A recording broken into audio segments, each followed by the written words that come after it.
अस्सलाम वालेकुम। ये अच्छा हंसता है मजा जी। हमारा इनसिंक कभी आउट हो जाता है, जिप कभी आउट है, कभी मैं और आप कभी मैं आउट कभी अस्सलाम वालेकुम ji, welcome to rise and shine on 365। I hope आप लोगों की भी सुबह उतनी ही खूबसूरत और दिलकश हो अच्छा जितनी लोग हमारी कहते होती हैं है। सलाम ही ऑर्गेनाइज नहीं है इनका लेकिन यही हमारा यूएसपी है। देखिए ये हमारा यूएसपी कि हम ऑर्गेनाइज नहीं है। ये हाँ ज्यादा ऑर्गेनाइज चीजें जो है ना लोग देख देख के उकता चुके हैं, सही यकीन बात करें। है, मोनोटोनस हो गई। हाँ कि आप ऑर्गेनाइज ठीक है, सलाम भी एक साथ करना है, एक ने करना है, मैंने करना है, हाँ। तुमने करना है, उसने करना है, इसने करना है, ऐसा नहीं है। तो ये हम छोड़ दे आप बातें। जानबूझ के करते हैं। ये बातें छोड़ दे आप, भूल जाए हम, आगे बढ़े। बिल्कुल जी। तो आज की अच्छी बात की तरफ चलते हैं। आज की अच्छी बात है one is never too old to learn something new. बिल्कुल ठीक है ना। इसका ये है कि we don't know everything and we can't be right about everything. So learning is a process जो एंड आपकी सांस है ना उस तक भी चलता रहता है। बिल्कुल। तो अगर आप कह रहे हैं ना कि मुझे आज सब पता है, अच्छा नहीं, क्रिकेट मैंने का, कभी ये दावा नहीं पॉलिटिक्स का। किया। मैंने कभी ये दावा नहीं किया और सब पता नहीं। बिल्कुल ये एक समझे इल्यूजन है, यानी आप अजीब से एक फ्रेम ऑफ माइंड में हैं, फौरन आपको इससे निकलना चाहिए कि आप ये अगर समझते हैं कि आपको सब पता है, बिल्कुल आपको कुछ भी नहीं पता अभी। आपको कुछ भी नहीं। ठीक है, और आहिस्ता आहिस्ता थोड़ा बहुत पता होना शुरू होता है ना आपको, तो फिर तो आप बिल्कुल ही मॉडेस्ट हो जाते हैं कि यार मुझे तो बिल्कुल ही वाकई कुछ नहीं पता। सही बात है। देखा और ना आपने ऐसे लोग। जितना आपको पता चलता है आप वो किसी ने कहा है कि all I know is that I don't know. I don't know, ये आई नो बहुत नथिंग। फेमस इंसान ने कहा है। वर्ड क्या है जी आज? अच्छा आज का वर्ड ये है कि हम आज का वर्ड कल हम बताएंगे। ये कितनी अच्छी बात है कि आज का वर्ड कल बताना है। ये अच्छी बात है। लेट हो ना, गया। कुछ अलग करना है ना हमने, तो आज का वर्ड हम कल बताएंगे और कल का वर्ड फिर हम कल ही बताएंगे। नहीं, आज का वर्ड होना चाहिए कल। कल। कल। Oh yes. कौन सा कल? हाँ। दो कल है, एक कल आने वाला और एक कल गुजरने वाला। दोनों कल बहुत अच्छा इंपॉर्टेंट। एक वो कल है जो कभी नहीं आता। हाँ। वो कल कि भाई कल हो जाएगा ये काम, कल नहीं। आज का काम आपको आज पे करना है, कल पे नहीं रखना है। बिल्कुल ठीक है, तो इस पे जरा फोकस करना है। बिल्कुल। अब हम टॉप न्यूज़ हमें की प्रोड्यूसर साहब कह रहे हैं कि बस टॉप न्यूज़ की तरफ बढ़े हम, बहुत हो गया। बिल्कुल। अच्छा पहली हमारी टॉप स्टोरी है कि नेशनल एपेक्स कमेटी का इजलास आज होगा और वज़ीर आज़म मियां मोहम्मद शहबाज शरीफ इसकी सदारत करेंगे।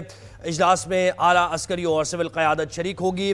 तमाम वज़राए आला और इंटेलिजेंस एजेंसीज़ के सरबराहान भी इसमें शिरकत करेंगे। अमन अमान की सूरत हाल का एपेक्स कमेटी के इजलास में जायज़ा लिया जाएगा। कौमी एक्शन प्लान पर अमल दरामद भी ज़ेर गौर आएगा। इसमें सूबों और विफाक में कोऑर्डिनेशन बेहतर बनाने, इंटेलिजेंस को मज़ीद बेहतर करने, मालूमात की शेयरिंग पर भी गौर होगा। शुरका को इंटेलिजेंस बेस्ड ऑपरेशन के नताइज से भी आगाह किया जाएगा और दाखिली सलामती को यकीनी बनाने के लिए अहम फैसलों की मंजूरी दी जाएगी। तो एपेक्स कमेटी का इजलास बहुत अहम है। ये खासतौर पर ये सिनेरियो जो इस वक्त बन गया है बलूचिस्तान और KPK की सूरत हाल जो आप सबके सामने है, तो इसको पेश नज़र रखते हुए एपेक्स कमेटी के इजलास में फैसले किए जाएंगे। अमन अमान की सूरत हाल को देखा जाएगा और तमाम इंटेलिजेंस बेस्ड ऑपरेशन जो हो रहे हैं उनका भी जायजा लिया जाएगा। और KPK के वज़ीर आला अली अमीन गंडापुर भी इस एपेक्स कमेटी इजलास में शिरकत कर रहे हैं और KPK के वज़ीर आला का ताल्लुक PTI से है। PTI ने 24 को कॉल दी है, तो क्या इस सिलसिले में भी कोई बात होती या नहीं होती, इसलिए बड़ी इंटरेस्टिंग ये एपेक्स कमेटी का इजलास होने जा रहा है। मीटिंग है बिल्कुल जी। तो अगली हमारी टॉप स्टोरी है कि एहतजाज का वीडियो सबूत होगा तो ही आइंदा टिकट मिलेगा। अब ये जो हिकमत अमली पाकिस्तान तहरीक इंसाफ ने बनाई है, बुशा बीबी ने कहा जा रहा है, बताया जा रहा है पाकिस्तान तहरीक इंसाफ की तरफ से कि ये इमरान खान बानी PTI का उन्होंने मैसेज दिया है कि अब एहतजाज उस तरह नहीं होगा कि आप लीडरशिप गायब हो, लीडर्स कहीं नज़र ना आ रहे हों। उन्होंने कहा कि भाई वीडियोज़ बनेंगी और वीडियो शवाहिद की बुनियाद पर फिर आइंदा के टिकट मिलेंगे आपको। बुशा बीबी ने पेशावर में PTI के इजलास से खिताब किया और ये मुबैना ऑडियो सामने आई है। उनकी ऑडियो में बुशा बीबी बानी PTI का पैगाम कारकुनों को दे रही हैं और बुशा बीबी ऑडियो में हिदायत दे रही हैं कि आपको गाड़ियों की वीडियो बनानी है जिसमें आम आवाम भी नजर आएंगे। रहनुमाओं ने खुद को भी और वर्कर्स को भी गिरफ्तारी से बचाना है। अच्छा एक और चीज़ बड़ी इंटरेस्टिंग होती है जब भी कोई सियासी पॉलिटिकल कोई एहतजाज वगैरह होता है, तो हमने हिस्ट्री में देखा, बड़ा इंटरेस्टिंग है ये कि कुछ सियासी रहनुमा क्या करते हैं कि पहले ही कोऑर्डिनेशन उनकी होती है पुलिस के साथ। हाँ। और वो कहते हैं कि मैं जब निकलूं तो मुझे गिरफ्तार कर लेना। ये होता है, ये होती है बिल्कुल।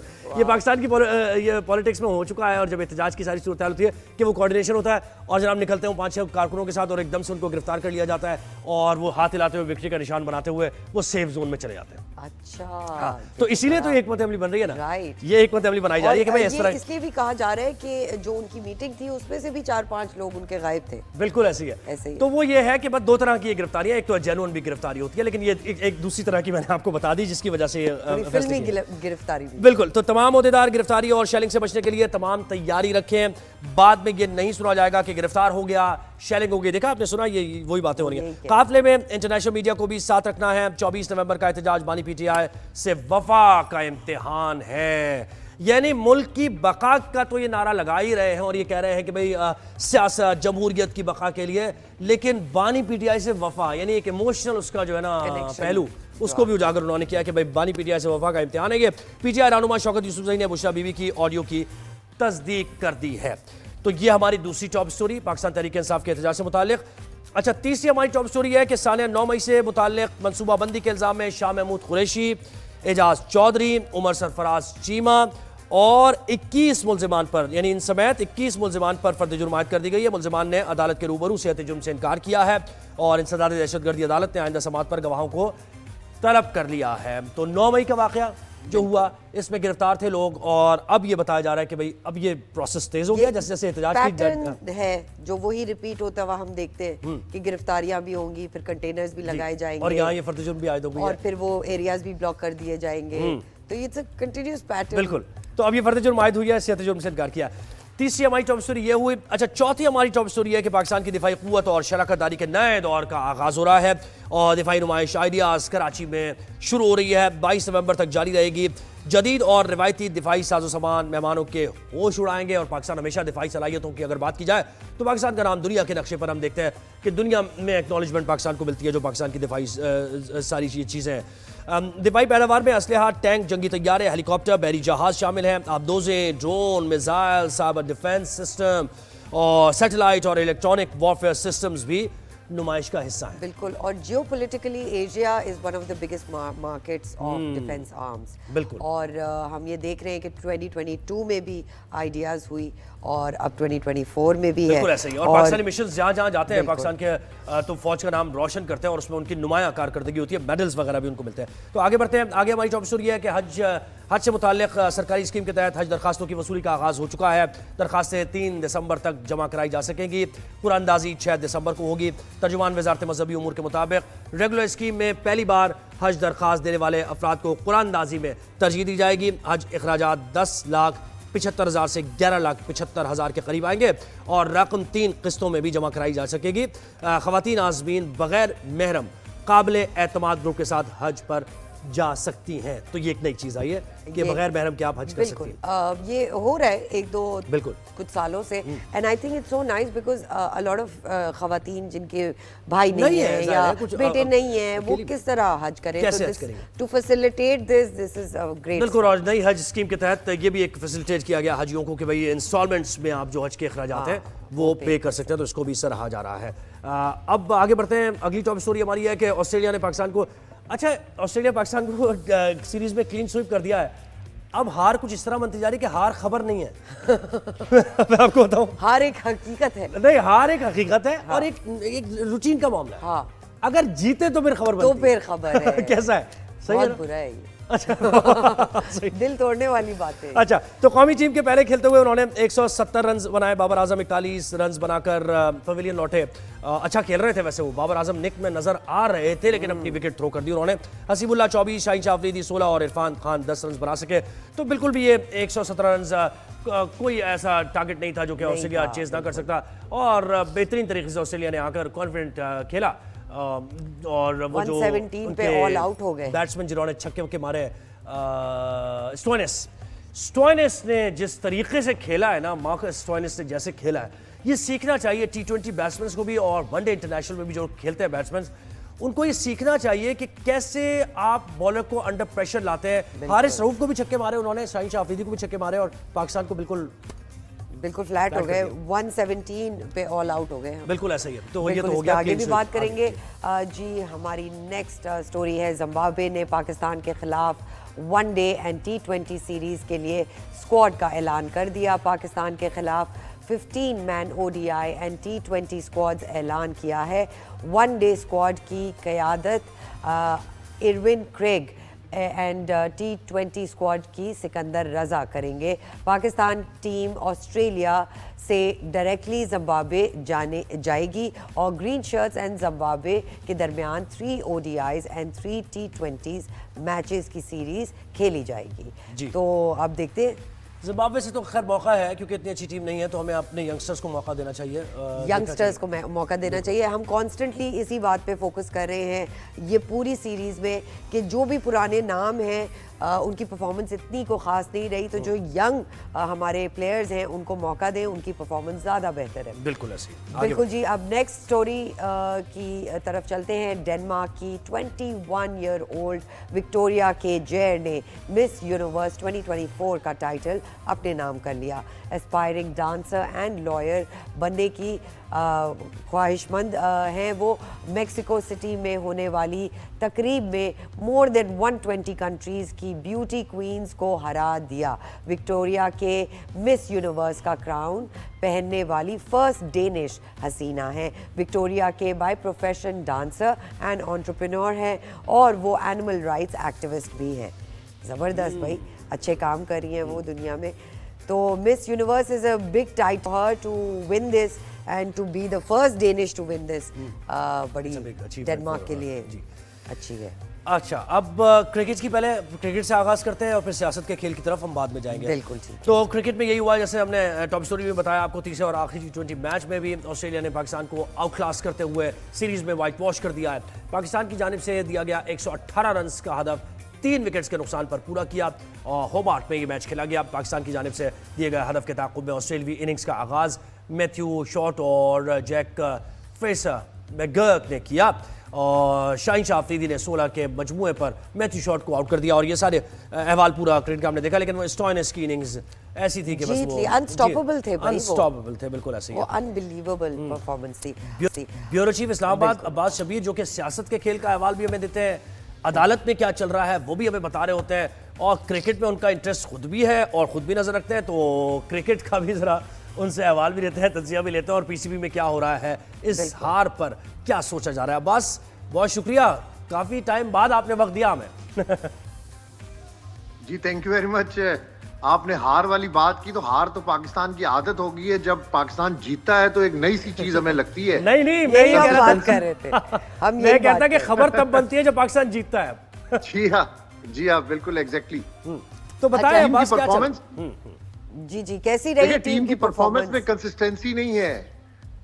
नए से नए तजुर्बा हो रहे हैं पाकिस्तान टीम के साथ। पहले हम फॉरेन कोचेस को लाते हैं, उनसे हमारा 2 महीने 3 महीने में जी भर जाता है। हम समझते हैं कि पता नहीं ओवरनाइट उनके पास एक चिराग ऐसा है कि वो आएंगे टीम के साथ रगड़ेंगे और टीम नंबर 1 बन जाएगी। T20 फॉर्मेट आप देखेंगे, आपने बात की कि ऑस्ट्रेलियन प्लेयर्स ने किस तरीके से हमें धोया है। कल हमारे पास कोई ऐसा T20 फॉर्मेट का आपको लड़का नजर आ रहा था जो इतनी स्पीड से और इतना रैपिडली स्कोर कर सके? नहीं, हमारे पास कोई ऐसा लड़का नहीं है। लेकिन हमारे पास हकीम लुकमान साहब हैं जिनके पास तमाम तर नुस्खे हैं हर इलाज के। आकिब जावेद साहब, अब हम उनको सिलेक्शन कमेटी के अंदर भी लेकर आए, अब उनको हम हर फॉर्मेट के अंदर भी इंटरिम तौर के ऊपर भी हम उनको कोच का ओहदा भी दे रहे हैं। और अब जिम्बाब्वे की सीरीज है, अब जिम्बाब्वे बेचारी टीम जो है उसको तो हमने मारना ही मारना है। अब जिम्बाब्वे से जीत कर आप कहेंगे कि आप चैंपियंस ट्रॉफी की तैयारी कर रहे हैं, तो ये मुमकिन नहीं है। ऑस्ट्रेलिया से आपको जीतना बड़ा जरूरी था। ऑस्ट्रेलिया में आपको अपने प्लेयर्स को शेप में देखना बहुत जरूरी था, जो बदकिस्मती से हम नहीं देखते थे। हम एक मैच जीतते हैं, हम इतनी सेलिब्रेशंस कर लेते हैं, मैसेजेस शुरू हो जाते हैं मुबारकबादों के, और आप पता नहीं अब्बास हम अमेरिका से भी हार जाएं, वो तो हम हार चुके हैं जिम्बाब्वे से, हार ही चुके हैं। हम अफगानिस्तान से भी हारे हैं, हम आइलैंड से भी हारे हैं। अब हम जिम्बाब्वे से जीतेंगे इंशाल्लाह, आप देखिएगा, और हमारी परफॉर्मेंस की बल्ले बल्ले हो जाएगी। लेकिन अब्बास देखिए, अगर ओवरऑल बिल्कुल अब्बास ओवरऑल अगर हम बात करें, ठीक है हम वनडे सीरीज 22 साल बाद जीत गए, लेकिन देखिए वो उस वनडे सीरीज में भी ऑस्ट्रेलिया के एक तो यंगस्टर्स खेले, 5-6 यंगस्टर्स उनके खेले, और पाकिस्तान कोई इस तरह नहीं जीता है कि भाई बैटिंग बहुत जबरदस्त कोई शानदार परफॉर्मेंस हो। एक आध बॉलर के अलावा कोई बॉलर्स भी हमें कोई रिदम में नजर नहीं आए हैं, तो ये तो बड़ा एक अलार्मिंग वैसे है पाकिस्तान क्रिकेट के लिए बात। और T20 में तो हाल आपने देख ही लिया है। कई अरसे से जोहेब भाई हम अलार्मिंग सिचुएशन के अंदर ही टीम को देख रहे हैं। हमने टीम के अंदर अभी तक कोई कंसिस्टेंसी नहीं देखी, हमने टीम में कोई ऐसा विनिंग कॉम्बिनेशन नहीं देखा। अब बाबर आजम की बात करते हैं कि बाबर आजम स्कोर तो करते हैं लेकिन विनिंग बैट कैरी नहीं कर सकते। हमारे पास कोई विनिंग बैटर नहीं है, कोई विनिंग बॉलर नहीं है जो टीम को विनिंग ट्रैक के ऊपर लेकर आए, जो मैच को फिनिश कर सके। अपनी सेल्फ इनिंग खेलनी है 40-41 रन की, तो वो तो आप किसी भी प्लेयर को खड़ा कर देंगे, भाई तूने क्रीज के ऊपर खड़ा होना है, तूने बॉल रोकनी, तूने आउट नहीं होना। टीम को जितवाना असल मकसद होता है। हमारे पास अभी तक कोई विनिंग कॉम्बिनेशन, और T20 स्पेशली आप देखेंगे ऑस्ट्रेलिया ने किस तरीके से T20 कल का जीता। शाहीन आफरीदी को नहीं छोड़ा, हारिस रऊफ को नहीं छोड़ा, उन्होंने किसी को भी नहीं छोड़ा। लेकिन हम अगर अपनी टीम की बात करें तो हमारे पास तो कोई ऐसा बैटर नहीं है जो वहां पे हॉबर्ट के अंदर बाउंड्री क्रॉस कर सके। बॉल नहीं, अब वहाब रियाज आ रहे हैं ना, अंदर बाउंड्री क्रॉस। देखिए अब मैं बता रहा हूँ, वहाब रियाज आ रहे हैं और सब सही होने वाला है। ये आप देख लें 2024 वर्ल्ड कप में क्या हुआ था। वहाब रियाज साहब भी थे ना टीम के साथ, और अब वहाब रियाज को उसी किसी और शेप के अंदर लेकर आने की कोशिश की जा रही है। मैंने आपको बात की कि हकीम लुकमान है आकिब जावेद साहब हमारे लिए, उनके पास हर मर्ज का इलाज है। पहले सिलेक्शन कमेटी के अंदर थे, फिर आहिस्ता आहिस्ता मुझे नहीं समझ पड़ती, यानी एडहॉकिज्म है ना, बस वही एडहॉकिज्म ही चलता आ रहा है ना, कि बस एडहॉक बेसिस पे चीजें कर दो यार, ताकि कुछ बेहतरी आ जाए, हमारी भी कोई तनकीद हमारे ऊपर ना हो। यही चल रहा है ना सारा मामला। मगर ये कैसे ठीक होगा? कोशिश तो मोहसिन नकवी साहब कर रहे हैं करने की, लेकिन आगे डिलीवरी प्रॉब्लम बहुत है। और ये डिलीवरी प्रॉब्लम ये आज का नहीं है, काफी अरसे से यही प्रॉब्लम चल रहा है कि आप अच्छे कोचेस भी देते हैं, अच्छी फैसिलिटेशन भी देते हैं, लेकिन उसके बावजूद प्लेयर्स की परफॉर्मेंस के अंदर आपको कोई निखार नजर नहीं आ रहा। आपने वनडे सीरीज की बात की, बिल्कुल सही आपने कहा कि वनडे सीरीज के अंदर जो ऑस्ट्रेलिया के मेन प्लेयर्स थे वो तो टीम में थे नहीं। ठीक है, हमने वनडे सीरीज जीती, थोड़ा सा मोराल अप हुआ, लेकिन अगर आपने उसको चेंज ओवर में T20 सीरीज के अंदर जाना था, आपने T20 सीरीज के अंदर क्या किया? हालांकि T20 के अंदर आपको ये मैच जीतना चाहिए था। आप PSL खेलते हैं, आप इतनी हमारे प्लेयर्स एक्सेसिव लीग्स खेलते हैं, उसके बावजूद भी अब T20 फॉर्मेट के अंदर आपको नजर नहीं आ रहा था कि टीम कोई T20 फॉर्मेट की है या टीम कोई 20 ओवरों की टीम है और 20 ओवरों के अंदर पता नहीं क्या कर जाएगी। नहीं, ये कंसिस्टेंसी का प्रॉब्लम है। अभी तक हम विनिंग ट्रैक के ऊपर नहीं है और ये बड़ी परेशान कुन बात है। चैंपियंस ट्रॉफी हमने होस्ट करनी है पाकिस्तान में। चैंपियंस ट्रॉफी जो भी होस्ट कंट्री होती है उसकी कोशिश होती है कि हम चैंपियंस ट्रॉफी को जीते, कम से कम आखिरी उस पर। अच्छा, लेकिन मुझे नहीं लगता कि इस टीम के साथ ये आप कोई इतने अच्छे बेहतरीन रिजल्ट्स जनरेट कर सकते हैं। कैप्टनसी पे जरा बात कर लेते हैं। बॉडी लैंग्वेज क्या है, माइंडसेट क्या दिख रहा है रिजवान का, उस पर कुछ कहें। देखें, कैप्टेंसी कल के मैच के अंदर तो वो नहीं खेले। कैप्टेंसी के लिए भी आपको किसी भी प्लेयर को थोड़ा सा टाइम देना पड़ेगा, लेकिन बात वही आ जाती है कि बाबर आजम को आप कप्तानी दे दें या रिजवान को कप्तानी दे दें अदर फॉर्मेट के अंदर, अदर पीछे से अगर मुड़ के आए तो बात बिल्कुल वही हो जाती है। अगर टीम की आपने क़यादत किसी को देनी थी तो आपको किसी नए खिलाड़ी को देनी थी। ठीक है, आपने रिजवान को दे दी, आगे चैंपियंस ट्रॉफी है, बड़ी प्रेशर गेम है, शायद कोई नया प्लेयर जो है वो इस तरीके से कप्तानी ना कर सके, लेकिन कप्तानी के ऊपर भी रिजवान को फोकस करना पड़ेगा। एज अ प्लेयर जब आप टीम के अंदर खेल रहे होते हैं उस वक्त आप डिफरेंट आपका रोल होता है। और जब आप देखिए सलमान ने कल कप्तानी की, सलमान अली आगा ने, लेकिन इसके साथ साथ आप क्या, हम लोग सब काफी अरसे से क्रिकेट को फॉलो कर रहे हैं, पाकिस्तान वो टीम नहीं है जहां सिस्टम के तहत कोई कप्तान आएगा, या तो कोई इंस्पिरेशनल फिगर ऐसी होनी चाहिए कि जिससे लड़के डरे भी और वो अपनी परफॉर्मेंस से भी इंस्पायर करे। मुझे तो खैर, मैं अपनी बात करूं, मुझे तो नजर नहीं आती रिजवान में वो बात, इवन मुझे बाबर में भी वो बात नजर नहीं आती। कोई लड़का ऐसा हो ना जो लीडरशिप क्वालिटीज हो। ये सिस्टम की तरह नहीं है कि ऑस्ट्रेलिया में कोई एक सिस्टम के तहत आ गया कप्तान और वो खेलेगा। आपको क्या कहते हैं? नए लॉट बिल्कुल एग्जैक्टली, आपने बहुत जबरदस्त बात की है। कुछ सिस्टम नहीं है हमारे पास। कप्तान हमने किसको लगा रहे हैं? एक सीरीज के अंदर एक कप्तान अच्छा परफॉर्म नहीं करता, आप उसको चेंज करके दूसरी सीरीज में नया कप्तान, आपको मजबूरी, प्रेशर होता है, आवाम का भी प्रेशर होता है, लोगों का भी, क्रिकेटर्स का भी प्रेशर होता है, आपको कप्तान चेंज करना पड़ता है।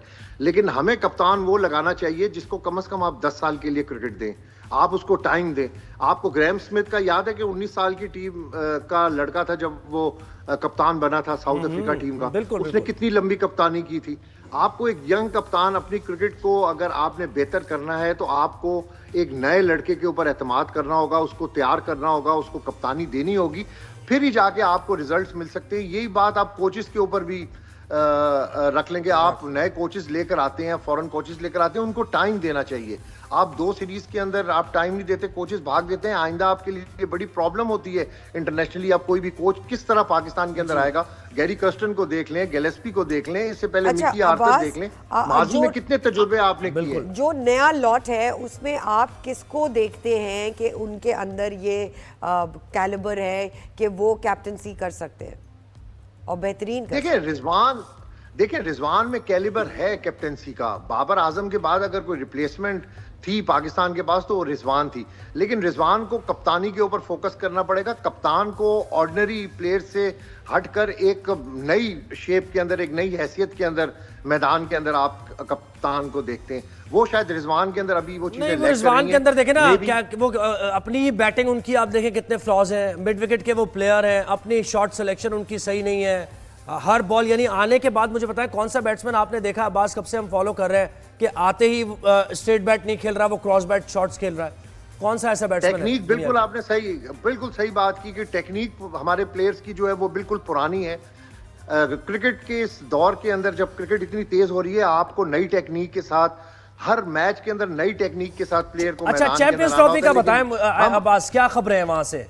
कोई इंडिया आ रहा है, कोई नया फॉर्मूला क्या है चैंपियंस ट्रॉफी से मुताल्लिक आपके पास? देखें, आज आईसीसी को फाइनल कर देना चाहिए चैंपियंस ट्रॉफी का, जो भी है वेन्यूज, क्योंकि अब बहुत देर हो चुकी है। और इंडिया का तो आपको पता है कि हठधर्मी इंडिया की जो है वो हमेशा की तरह है। हम पाकिस्तान गए हैं इंडिया के अंदर, खेला है हमने क्रिकेट, 2012 में भी खेली, 2023 वर्ल्ड कप भी हमने वहां पर खेला। तो अब पाकिस्तान को भी फिर आंखें दिखानी होगी। अगर इंडिया चैंपियंस ट्रॉफी के लिए पाकिस्तान में नहीं आता या पाकिस्तान के साथ कोई ऐसा हाइब्रिड मॉडल के ऊपर बात करता है, जो कि एक अंडरस्टूड बात थी जब से चैंपियंस ट्रॉफी की बातें हो रही थी, तो यही लग रहा था कि नजम सेठी साहब के दौर में जिस तरह एशिया कप हाइब्रिड मॉडल के तहत श्रीलंका में हुआ, टीम कभी इधर आती थी फिर शाम को ट्रेवल करती थी, तो वही सिस्टम अगर पाकिस्तान के साथ इंडिया और पाकिस्तान का होगा, क्यों बाकी टीमें तो पाकिस्तान जो जितनी बड़ी टीम है वो पाकिस्तान आ रही है, लेकिन इंडिया को भी एज अ क्रिकेट जेस्चर, एक अच्छे जेस्चर के लिए सियासत से हटकर क्रिकेट खेलनी चाहिए और पाकिस्तान में आना चाहिए। हम भी इंडिया के अंदर 2023 वर्ल्ड कप के अंदर हमने वहां पर ट्रेवल किया, वहां पर जो लोगों के एटीट्यूड थे, वहां पर जो लोगों की मोहब्बत थी, वो बिल्कुल अपनी जगह पर, वो क्रिकेट लवर थे, वो एज अ क्रिकेट लवर हमें भी उन्होंने बहुत ज्यादा प्यार दिया। तो यही रिस्पॉन्स हम भी देना चाहते हैं। कोई उनके पास रीजन नहीं है कि वो पाकिस्तान ना आए। सही कह रहे हैं आप अब्बास शबीर, बहुत शुक्रिया आपका। तो पाकिस्तान क्रिकेट का तो कोई कंपैरेटिवनेस नहीं है उनके अंदर, और नजर आता है कि बस ग्राउंड में उतरी हारने के लिए। और आप ये सोचिए कितने फंड्स जाते हैं इस पे, क्रिकेट ही क्रिकेट होता है ना बस, और तो कोई गेम आप उस पे फोकस है। बिल्कुल जी। एक छोटी सी ब्रेक पे जाएंगे, लेकिन ब्रेक के बाद वापस आएंगे मौसम का एक नए अंदाज में आपके सामने हाल लेकर आएंगे, आप देखेंगे। ठीक है जी, कहीं मत जाइएगा, विल बी राइट बैक।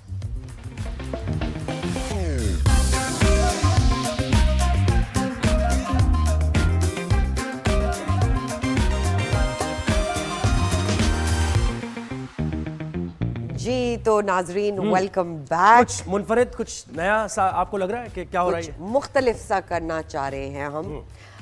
तो चलते हैं जी अपने फेवरेट सेगमेंट की तरफ। ओवरसीज पाकिस्तानी जो पाकिस्तान से दूर है लेकिन उनके दिल पाकिस्तान के लिए धड़कते हैं। बिल्कुल जी। हमें ज्वाइन किया है ऑस्ट्रेलिया सिडनी से हमाद दुरानी ने, जो फूड चेन में काम करते हैं। अस्सलाम वालेकुम, उनको वेलकम करते हैं। अस्सलाम वालेकुम। अस्सलाम वालेकुम हमाद, खुश तो बहुत होंगे आप पाकिस्तान को हरा। बस ऐसा ही है, चलता रहता है क्रिकेट का, आपको पता ही है। पाकिस्तानी टीम पे भरोसा तो करना ही चाहिए पहली बात तो। लेकिन ये बताइए हमाद, जब ऑस्ट्रेलिया और पाकिस्तान खेल रहा होता है तो आप being an Australian right now, आप कौन सी टीम को सपोर्ट करते हैं? देखिए, जैसा भी है, अपना देश तो पे अपना देश होता है, जहाँ मतलब पैदा होता है, तो दिल तो धड़कता पाकिस्तान के लिए। आप चाहे कहीं भी हो, चाहे आप ऑस्ट्रेलिया में हो, अमेरिका में हो, एक्सवाइजेड चाहे कहीं भी हो, आपका एंड दी एंड आपका देखें, आपका जो एक बिल्कुल सही कह रहे हैं, दिल तो पाकिस्तान के लिए धड़कता है। बिल्कुल, वो तो धड़कता है। ये बताएं क्या मेहनत रही वहां पर ऑस्ट्रेलिया में, जब पहुंचे पाकिस्तान से क्या क्या मसाइल का सामना करना पड़ा? जो पाकिस्तानी देख रहे हैं, यंगस्टर्स आप जैसे, उनको मैसेज क्या देंगे? यार मैं उनको मैसेज एक ही दूंगा कि यार देखो, एक होता ना कि स्ट्रगल जिसका नाम होता है स्ट्रगल। आपको स्ट्रगल करनी पड़ती है। आप जैसे पाकिस्तान में आपको बना बनाया सब कुछ मिलता है, चाहे मॉम माय डैड सिस्टर्स आपको हर चीज़ आपको प्रोवाइड करते हैं, ठीक है। ऐसे ही है। तो बट यहाँ ऐसा कुछ नहीं है। यहाँ आपको हर चीज़ खुद करनी है। आप जब आप नए नए ऑस्ट्रेलिया आते हो आपको बहुत स्ट्रगल करना पड़ता है। आपको हर चीज़ खुद करनी मैनेज करनी पड़ती है, चाहे आपको खाना बनाना, घर की सफाई करना, जॉब करना, कॉलेज जाना, उसकी फीस देना। तो आपके पास एक जिम्मेदारी नहीं है, आपके पास हजारों जिम्मेदारी तो है। वो सब ऑस्ट्रेलिया आपको में जो यंगस्टर से बात होती है, आपकी नौजवानों से बात होती है, वहाँ के ऑस्ट्रेलियन जो नेशनल्स हैं उनसे या फिर दुनिया भर में, क्या पाकिस्तान के बारे में क्या बात होती है? आप क्या बताते हैं, वो क्या कहते हैं? पाकिस्तान के बारे में तो ऑफ कोर्स हम भी पाकिस्तानी, तो हम तो अच्छा ही बोलते हैं कि Pakistan is a good country, is a safe country. But usually like यहाँ के जो हैं ऑजीज और मतलब जो हैं, तो वो ज़्यादातर ना वो डजंट लाइक वो लाइक नहीं करते हमारी कंट्रीज को, चाहे इंडिया हो चाहे पाकिस्तान हो। वो बोलते हैं एशियन कि कंट्रीज को बिल्कुल एशियन कंट्रीज को बिल्कुल लाइक नहीं करते, पता नहीं क्यों। क्योंकि यहाँ पे ऐसे ही है कि यही तासुर तो बदलने के लिए आप गए व्हाइट हैं। Supremacy Yes. इसी को कहते हैं। अच्छा ये बताइए, फूड चेन से आप ताल्लुक़ रखते हैं हमाद, क्या देखते हैं वहाँ पे फूड चेन में जो चीज़ें, और जहाँ वेस्टेज की बात होती है, बिकॉज़ फूड का वेस्टेज जो है पाकिस्तान में भी बहुत हाई नंबर पे हम देखते हैं कि खाना वेस्ट होता है, चाहे वो रेस्टोरेंट्स हैं, शादियाँ हैं। तो ऑस्ट्रेलिया में फूड वेस्टेज को कैसे मैनेज किया जाता है? यार फूड वेस्टेज की बात की जाए तो मे बी यहाँ पे 5% इतना मैं कह सकता हूँ, क्योंकि यहाँ पे बहुत लाइक केयर करते हैं हर चीज़ की ना। तो इतना मैंने नहीं देखा इन 3 साल में कोई किसी के रेस्टोरेंट में, या मैं खुद जॉब करता हूँ रेस्टोरेंट में, कबाब शॉप पे। बट एक एक चीज़ होती है ना, वो भी संभाल के रखी जाती है। क्लीनिंग ये वो सब कुछ नंबर 1। आप मतलब कोई चीज़ वेस्ट नहीं होती। मैंने कहीं नहीं देखा कि मतलब यहाँ पे कोई फूड वेस्ट हो रहा हो। और मतलब ये बहुत अच्छा है कि मतलब आपको एक तो यहाँ के रेस्टोरेंट आप जाके देखें, साफ सुथरे होंगे बिल्कुल। और यहाँ पे जो भी बंदा काम करता है वो सब ढक के अपने ग्लव्स पहन के, मैं खुद ग्लव्स पहन के काम करता प्रोटोकॉल्स Hygiene फॉलो का ख्याल होते हैं और क्लेanलीनेस हाइजीन का ख्याल रखा बहुत ज्यादा, जाता है। बहुत ज्यादा। अब देखें बेसिकली हम अब जाते हैं रेस्टोरेंट में पाकिस्तान में, तो आपको पता है वहाँ की किचन, वहाँ पे कैसी कैसी स्मेल आ रही होती है। मतलब लाइक आप सोच भी सकते हो कैसे इनके किचन होते हैं। हमारे यहाँ पे किचन ऐसे होते हैं कि बंदा वहीं सो जाए, इतने अच्छे साफ सुथरे क्लीन।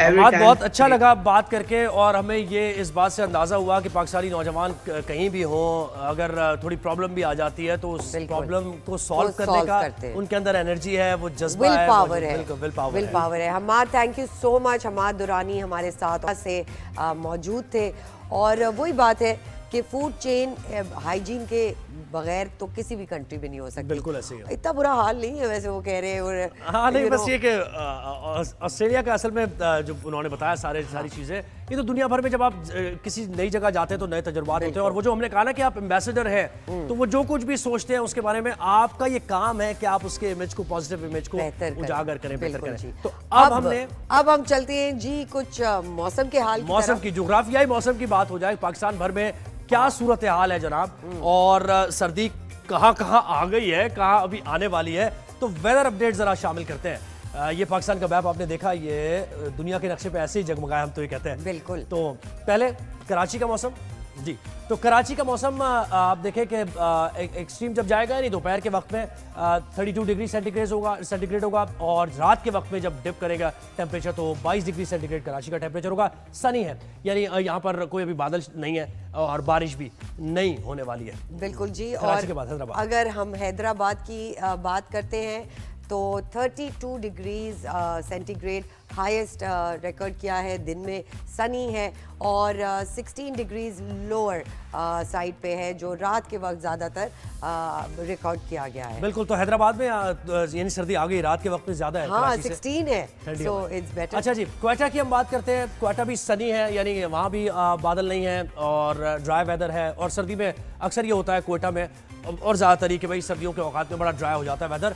तो 20 डिग्री सेंटीग्रेड आपको दोपहर के वक्त में एक्सट्रीम, जब यानी टेम्परेचर ज़्यादा जाएंगे, और 3 डिग्री सेंटीग्रेड आपको रात के वक्त में मिलेगा। तो ये बड़ी सख्त सर्दी क्वेटा में होने आ वाली गई है क्वेटा में। हाँ। क्वेटा में आ चुकी है। So 3 degrees बिल्कुल। is अच्छा, quite क्वेटा a में तो आपको पता है ना कि वहाँ तो पानी जम जाता है बिल्कुल, और बड़ी मुश्किल हो जाती है सूरत हाल, हीटर्स वगैरह चलाना और ये सारी चीजें। और अगर हम मुल्तान की तरफ चले तो फॉग और स्मॉग जो है वो वहाँ पे ज़्यादा रिकॉर्ड किया गया है। थोड़े बादल भी हैं, क्लाउडी है क्लाउडी है, सनी भी है, it's partially cloudy and Sunny. और 10 डिग्री सेंटीग्रेड लोअर साइड पे रात के वक्त जो है वो रिकॉर्ड किया गया है। फैसलाबाद की अगर बात करते चले, बिल्कुल, फैसलाबाद में 27 डिग्री सेंटीग्रेड होगा मैक्सिमम टेम्परेचर और 11 डिग्री सेंटीग्रेड रात के औकात में होगा। और फैसलाबाद भी मुल्तान की तरह आप देख रहे हैं कि पार्टली क्लाउडी और सनी दोनों है, लेकिन बारिश यहाँ पर भी फैसलाबाद में नहीं है। तो लाहौर जी अगर हम लाहौर की बात करें तो लाहौर में 27 डिग्री सेंटीग्रेड दिन में है और partially cloudy and partially Sunny है। और जो है 11 डिग्री सेंटीग्रेड, तो यानी लाहौर में भी, लाहौर फैसलाबाद तकरीबन सेम है। सेम है बिल्कुल। स्मॉग की सूरत हाल थोड़ी कम हुई है। इस्लामाबाद का मौसम, शहर इक़्तिदार का मौसम 22 डिग्री सेंटीग्रेड है मैक्सिमम टेम्परेचर, और जब नीचे होगा रात के वक्त में 10 डिग्री सेंटीग्रेड होगा, सनी है, यानी यहाँ भी बादल नहीं है इस्लामाबाद में भी। आगे पेशावर की क्या सूरत हाल है सरबत? पेशावर में हम देख रहे हैं कि सनी है और 22 डिग्री सेंटीग्रेड हाईएस्ट रिकॉर्ड किया गया है डे टाइम में, और 8 डिग्री सेंटीग्रेड है जी रात के वक्त। तो दैट मीन्स के इस्लामाबाद में भी आहिस्ते आहिस्ते सर्दी आ चुकी है। मुजफ्फराबाद का तो वेदर आपको पता ही है कि एक्सट्रीम जब सर्दी होती है तो बड़ी सख्त सर्दी होती है। मुजफ्फराबाद में 13 डिग्री सेंटीग्रेड दोपहर के वक्त में होगा, और सिफर नुक्ता इंजमात से अब नीचे यानी माइनस में जब टेम्परेचर जाता है तो फिर चीज़ें जमना शुरू हो जाती हैं और मामूलात ज़िंदगी मुतासर होना शुरू हो जाते हैं, ठंड होना शुरू हो जाती है। तो अब आहिस्ता आहिस्ता पूरे मुल्क में स्कर्दू का मौसम बताइए। स्कर्दू में जी 9 डिग्री सेंटीग्रेड दिन में है, क्लाउडी भी है, पार्शली सनी भी है, और -2 पे चला गया है जी स्कर्दू। तो बड़ी ठंड है और वहाँ पे आई एम श्योर लोग एंजॉय भी कर रहे होंगे सर्दियों को। एक हमने मजे से बिल्कुल ये मौसम का हाल अपने पूरे पाकिस्तान में आपको बताया कि भाई कराची से लेके और आगे तक क्या चल रहा है। सर्दी आ चुकी है, बर्फबारी भी हो रही है नॉर्दर्न एरियाज में, अब कंट्री साइड में, और उसका असर कराची में, कोयचा में उसकी हवाएं चलती हैं और सारी चीजें। तो फिर जरा, लेकिन हमारी उम्मीद है कि कराची में भी आहिस्ते आहिस्ते ये ठंड आती जाए और कराची वालों को भी एंजॉयमेंट थोड़ी फीलिंग हो रही है, मौका मिले। तो एक छोटी सी ब्रेक पे जाएंगे, आप लोग कहीं मत जाइएगा। Will be right back with more news and views.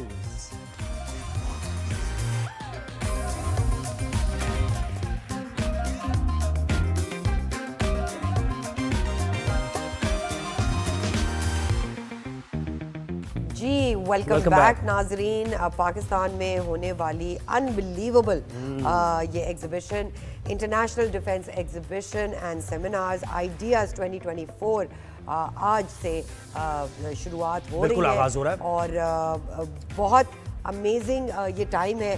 पूरी दुनिया से बिगेस्ट प्लेयर्स आए हुए हैं जी। बिल्कुल, वज़ीर आज़म शहबाज शरीफ कराची एक्सपो सेंटर में इफ्तिताह करेंगे इसका। नुमाइश में 55 मुल्कों के 330 गैर मुल्की नुमाइश कुनंदगान, 33 गैर मुल्की वफूद शिरकत कर रहे हैं, और इसमें ईरान, इटली और यूक्रेन पहली बार नुमाइश में शिरकत कर रहे हैं। बिल्कुल ऐसे ही है। जदीद और रिवायती दिफाई साजो सामान मेहमानों के होश उड़ा देंगे। दिफाई पैदावार में असलहा, टैंक, जंगी तैयारे, हेलीकॉप्टर्स, बहरी जहाज भी शामिल हैं।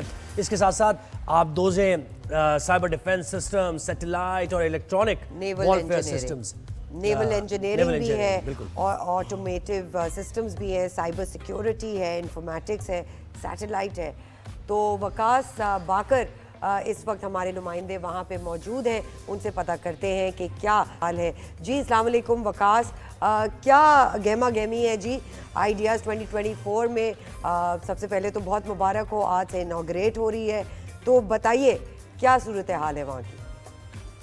जी बिल्कुल, दिफाई साजो सामान की 12वीं बैनुल-अक़वामी नुमाइश आज कराची में आगाज़ हो रहा है। आइडियाज़ एक्सपो का इफ्तिताह वज़ीर-ए-आज़म पाकिस्तान मोहम्मद शहबाज शरीफ करेंगे। आला सिविल और अस्करी हुक्काम इफ्तिताही रोज़ आइडियाज़ एक्सपो में शरीक होंगे। आइडियाज़ एक्सपो में पहली मरतबा 55 नए ममालिक बशमूल ईरान, बरतानिया, इटली और दीगर ममालिक के तजारती और दिफाई साजो सामान तैयार करने वाले वफूद भी शरीक होंगे। आइडियाज़ एक्सपो के में मजमूई तौर पर 224 पाकिस्तानी कंपनीज ने और 333 बैनुल अक़वामी दिफाई साजो सामान तैयार करने वाली कंपनीज ने अपने स्टॉल्स लगाए हैं। आइडियाज़ एक्सपो में पहली मरतबा स्टार्टअप्स के लिए भी एक हॉल मुख्तस किया गया है। 2 अलग अलग मार्की लगाई गई हैं। 6 हॉल में दिफाई साजो सामान तैयार करने वाली कंपनीज के स्टॉल्स हैं। दुनिया भर से करीबन 55 ममालिक से के जो तजारती वफूद इस नुमाइश में शरीक हो रहे हैं। आर्म फॉर पीस के उन्वान के तहत हर 2 साल बाद मुनक्किद होने वाली आइडियाज़ एक्सपो के साइडलाइन पर सेमिनार्स का भी इनेकाद किया जाएगा, जिसमें बहरी, बर्री और फ़िज़ाई अफवाज के हवाले से और जो दुनिया को दरपेश चैलेंजेस के हवाले से सेमिनार्स में गौर किया जाएगा। आइडियाज़ एक्सपो में पाकिस्तान पे जो अपने तैयार करदा दिफाई साजो सामान की मसनूआत की भी नुमाइश करेगा और पहली मरतबा पाकिस्तानी साख्ता हैदर टैंक की भी नुमाइश की जाएगी।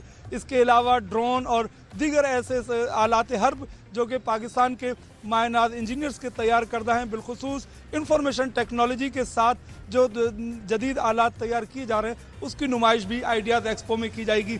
पाकिस्तान के मुख्तलिफ दिफाई साजो सामान तैयार करने वाले इदारों ने जी बहुत शुक्रिया वक़ार, हमें अपडेट कर रहे थे, वहाँ का अहवाल दे रहे थे। आइडियाज़ में बड़ी चीज़ें। अच्छा, आर्म फॉर पीस, देखें ना, ये कितनी आर्म्स फॉर पीस का कितना ज़बरदस्त कॉन्सेप्ट है। बिल्कुल, कि हम इसलिए नहीं कि हम अपनी सलाहियतें बढ़ा रहे हैं, ये दिफाई सलाहियतें हैं। And this is not for war, बिल्कुल ऐसे। तो हमें ज्वाइन किया जनाब असद कमाल साहब ने, जो कि CEO गिड्स हैं। उनसे ज़रा इस नुमाइश की अहमियत से मुताल्लिक़। अस्सलाम वालेकुम जी असद साहब, थैंक यू सो मच, आपने हमें वक्त दिया। सबसे पहले तो आपको कॉन्ग्रेचुलेशंस, आज से आइडियाज़ 2024 की इनॉग्रेशन हो गई है। एक्सक्लूसिवली ट्रेड विजिटर्स के लिए है ये और आर्म फोर्सेस की चीज़ें हैं। गवर्नमेंट भी एलोकेट करती है। अच्छा जी, हमारा राब्ता दोबारा होगा। आपको पता है ना कि एक सारी कंट्रीज़ की गवर्नमेंट जो है एक सर्टन बजट एलोकेट करती है अपनी डिफेंस की, आर्मी की फोर्सेस की बेहतरीन करने में, चीज़ें अपग्रेड करने में। तो ये भी है। फिर जैसे जियोपॉलिटिकली हमने बात की, बियनाले है, सो जो रिप्रेजेंटेशन है वो बहुत अमेजिंग होगी। 333 इंटरनेशनल स्टॉल्स लगे हैं जो बाकी दुनिया से आए हैं लोग, और पाकिस्तान के 224 स्टॉल्स लगे हैं जहां हम रिप्रेजेंट कर रहे हैं जी हमारी टेक्नोलॉजी कितनी अच्छी। बिल्कुल ऐसे ही, और दुनिया भर से डेलीगेशंस आ रहे हैं, जैसे कि हमने आपको बताया कि ईरान, इटली और यूक्रेन पहली बार इस नुमाइश में शिरकत कर रहे हैं। तो आइडियाज़ के ज़रिए, अच्छा ये आइडियाज़ के ज़रिए भी हम बताते हैं, और वैसे भी अगर आप देखें, जैसे हमने पहले भी बात की कि मुख्तलिफ मिशंस में जब पाकिस्तानी फोर्सेस जाती हैं तो वहाँ पर न सिर्फ ये जो दिफाई सलाहियत टेक्नोलॉजी के हिसाब से हम कह रहे हैं, जो वर्क फोर्स, जो हमारे ट्रेनिंग है फौजियों की, वो भी एक मुनफरिद ट्रेनिंग है और इसमें वो हमेशा नुमाया रहते हैं। एक बार फिर हमने बहुत सारी कंट्रीज़ की आर्म फोर्सेस को हमारी आर्म फोर्सेस ने ट्रेन किया है। बिल्कुल ऐसे ही है। तो इस आइडियाज़ में आप दिफाई पैदावार में असलहा भी शामिल है, फिर टैंक्स, जदीद टैंक्स की नुमाइश भी है, जंगी तैयारे भी हैं, हेलीकॉप्टर भी है। एक बार फिर असद कमाल साहब ने हमें ज्वाइन किया है। अस्सलाम वालेकुम Asad, thank you so much for joining us. Government भी एलोकेट करती है एक significant budget modernisation and upgrade of the arms के लिए। पाकिस्तान की रिप्रेजेंटेशन इसमें क्या है और हम क्या फोर्सी कर सकते हैं ट्रेड को लेके? कौन सी कंट्री से हमारी ये ट्रेड्स बेहतर हो सकती हैं?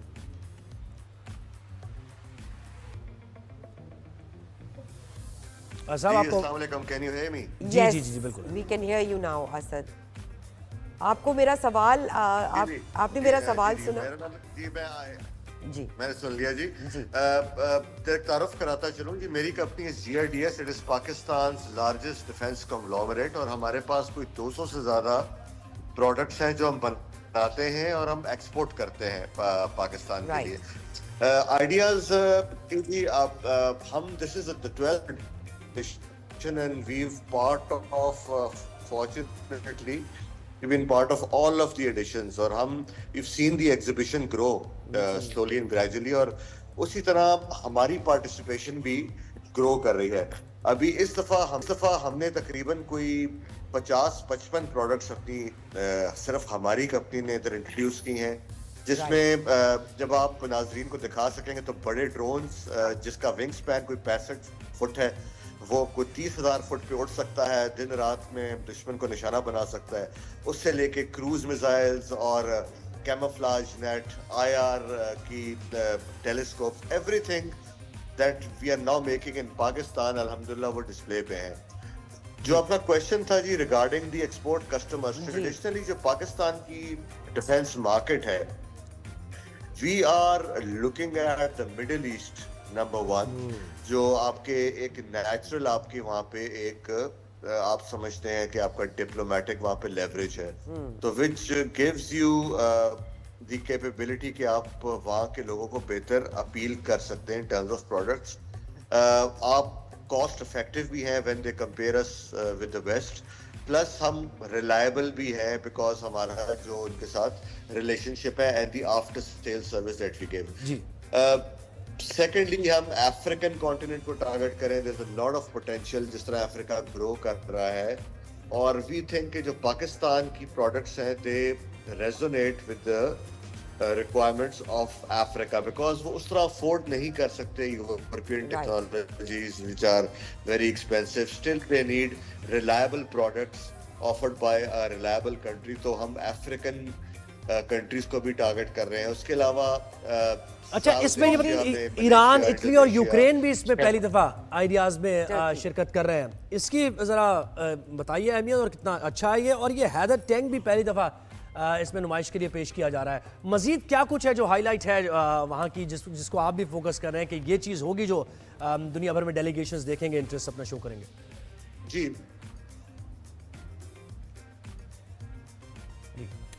जी पहले तो देखिए, आपने एग्जिबिटर्स का कहा कि ईरान, यूक्रेन, अच्छा ईरान और यूक्रेन टॉप 10 डिफेंस इंपोर्टर्स में शामिल है दुनिया के। हमारी डिफेंस प्रोक्योरमेंट्स बहुत ज़्यादा है और इसलिए इसको बहुत सी दुनिया एक अहम मार्केट समझती है for the selling of their weapons to Pakistan. ये एग्जीबिशन हमारे लिए एज अ कंपनी ये है कि हम तो बाहर के मुल्कों को टारगेट कर रहे हैं, लेकिन जब ईरान, यूक्रेन और बहुत सारे मुल्क जो यहाँ पे स्टैंड लगाते हैं, जैसे तुर्की ने लगाया है, ब्रिटेन ने भी पार्टिसिपेट किया है।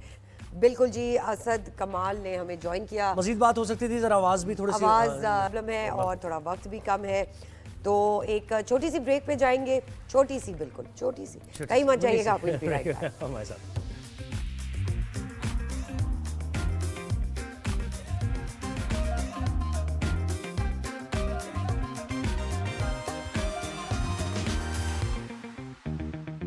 नाजरीन, welcome back. This is our time check for kahwa today.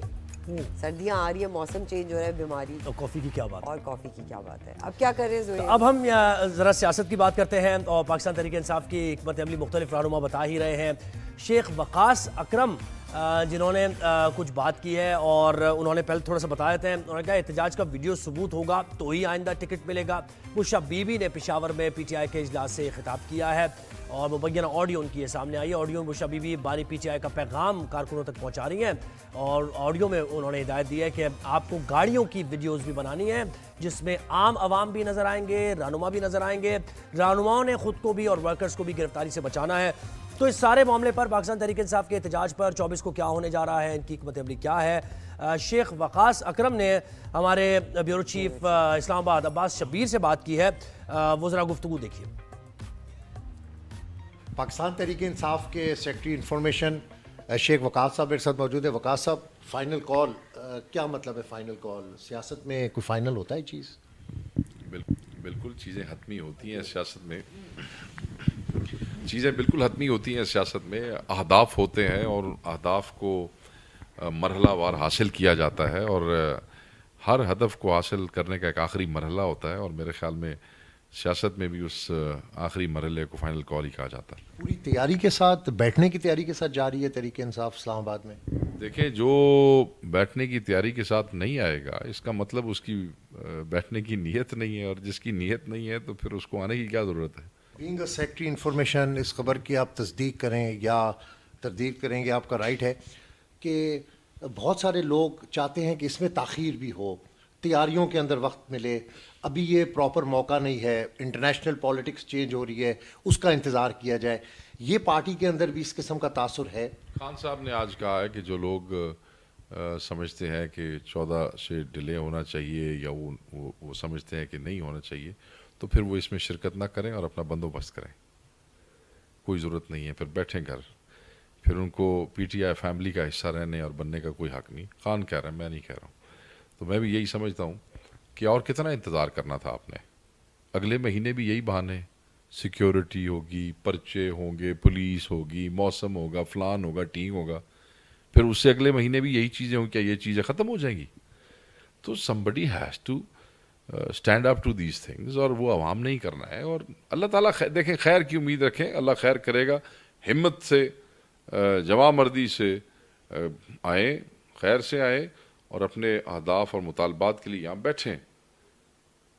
मैं समझता हूँ कि महज़्ज़ब मुआशरों में एहतजाज ही एक वाहिद तरीका होता है जब अदलिया से आपको उस तरीके से रिलीफ ना मिल रहा हो, जब आपको मुकन्नना से उस तरीके से रिज़ल्ट ना मिल रहे हो जो मिलने चाहिए, तो फिर एहतजाज महज़्ज़ब माशरों का सिविलाइज दुनिया का तरीका है। इसमें क्या है?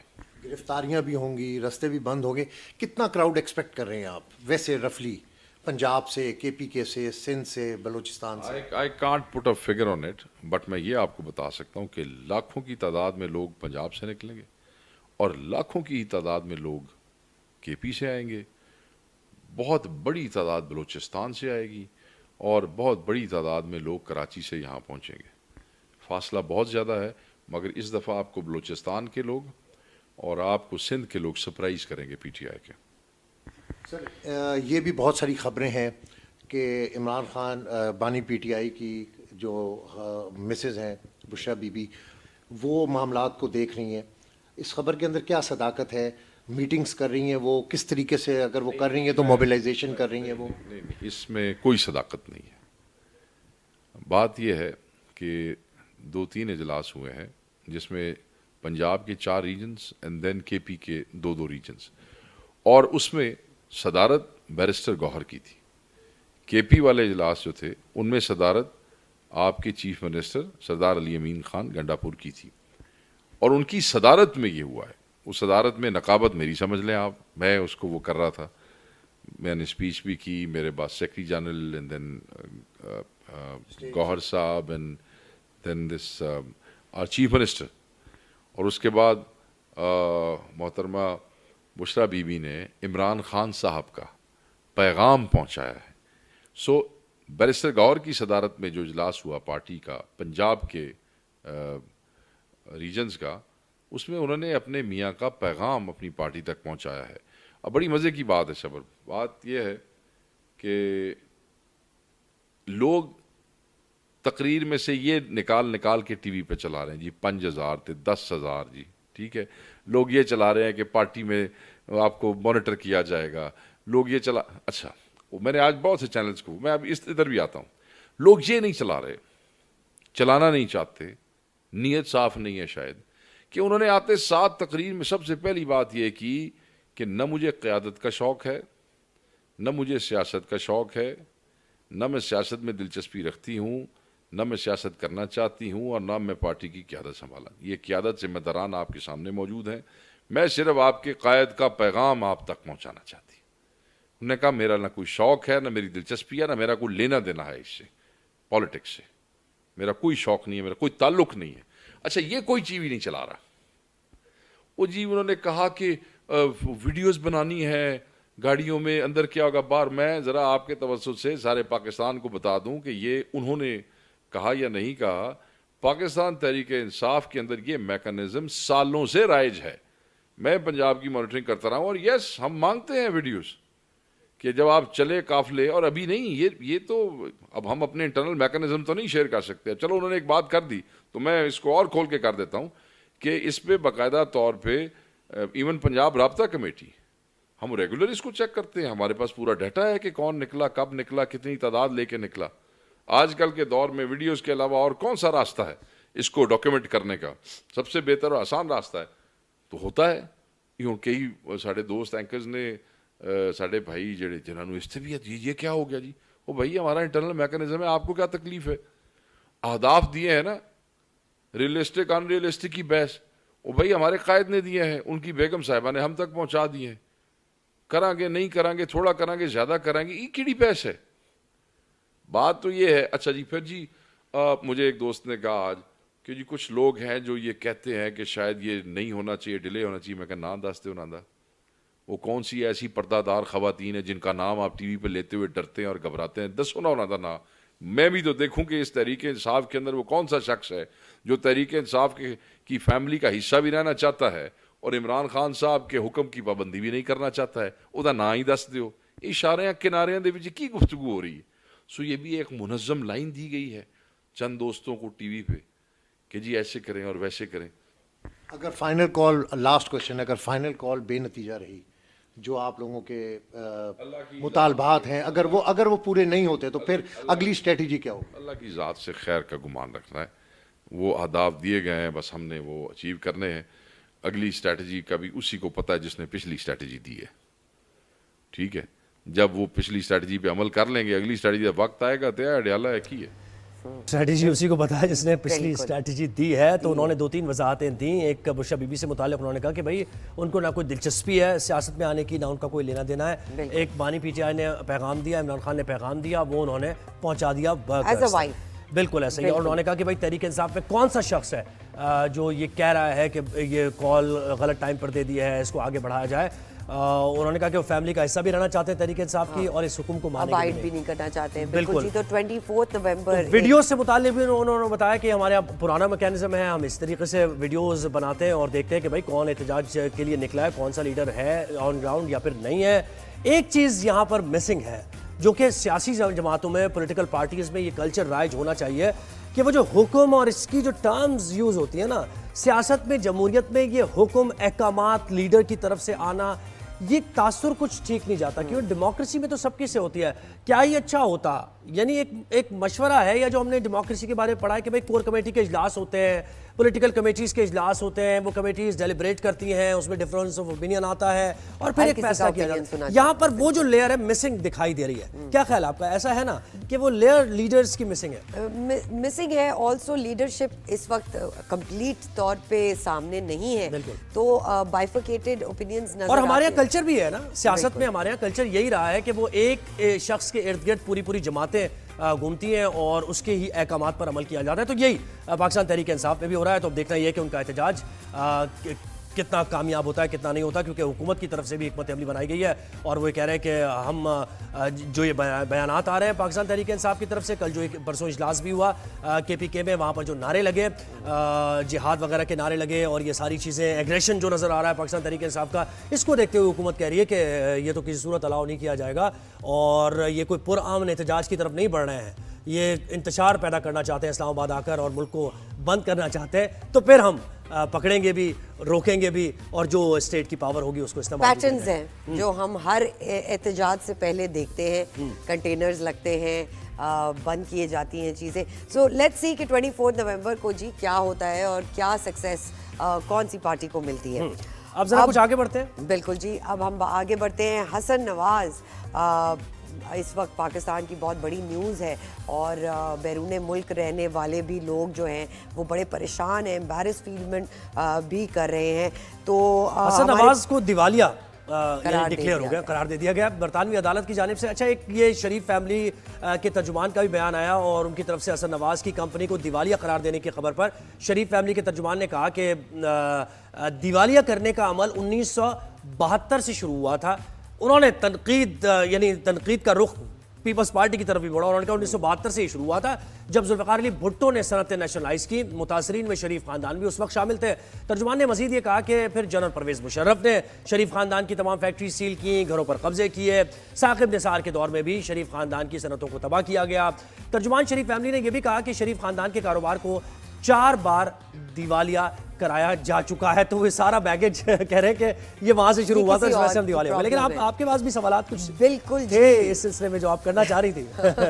बिल्कुल, and I feel that bankruptcy normally हम देखते हैं कि एज ए टूल यूज होती है कि जी हमारे पास तो अब पैसे नहीं है, तो जो हमने कर्ज लिया था अब वो आप हमें माफ कर दें। बड़े बड़े इंडस्ट्रियलिस्ट हमने पाकिस्तान में भी देखा कि वो लोन्स लेते हैं, करोड़ों रुपए के लोन्स लेते हैं और उसके बाद उन लोन्स को राइट ऑफ कराने के लिए, कर्जे माफ कराने के लिए, ताकि आपको इंस्टॉलमेंट्स ना देनी पड़े, टैक्स की सारे मामला ये सारे मामला होते हैं, लेकिन डिफरेंस ये है कि वो एक आम इंसान है, यहाँ एक आम इंसान नहीं है। ये नवाज फैमिली का एक बड़ा नाम है, बड़े सक्सेसफुल बिजनेसमैन रहे हैं ना, ये तो कहते रहे कि भाई इनको तो बिजनेस का तजर्बा कोई 70-80 साल पुराना। बहन मरियम नवाज है और अब्बा नवाज शरीफ है और अंकल शहबाज शरीफ साहब है।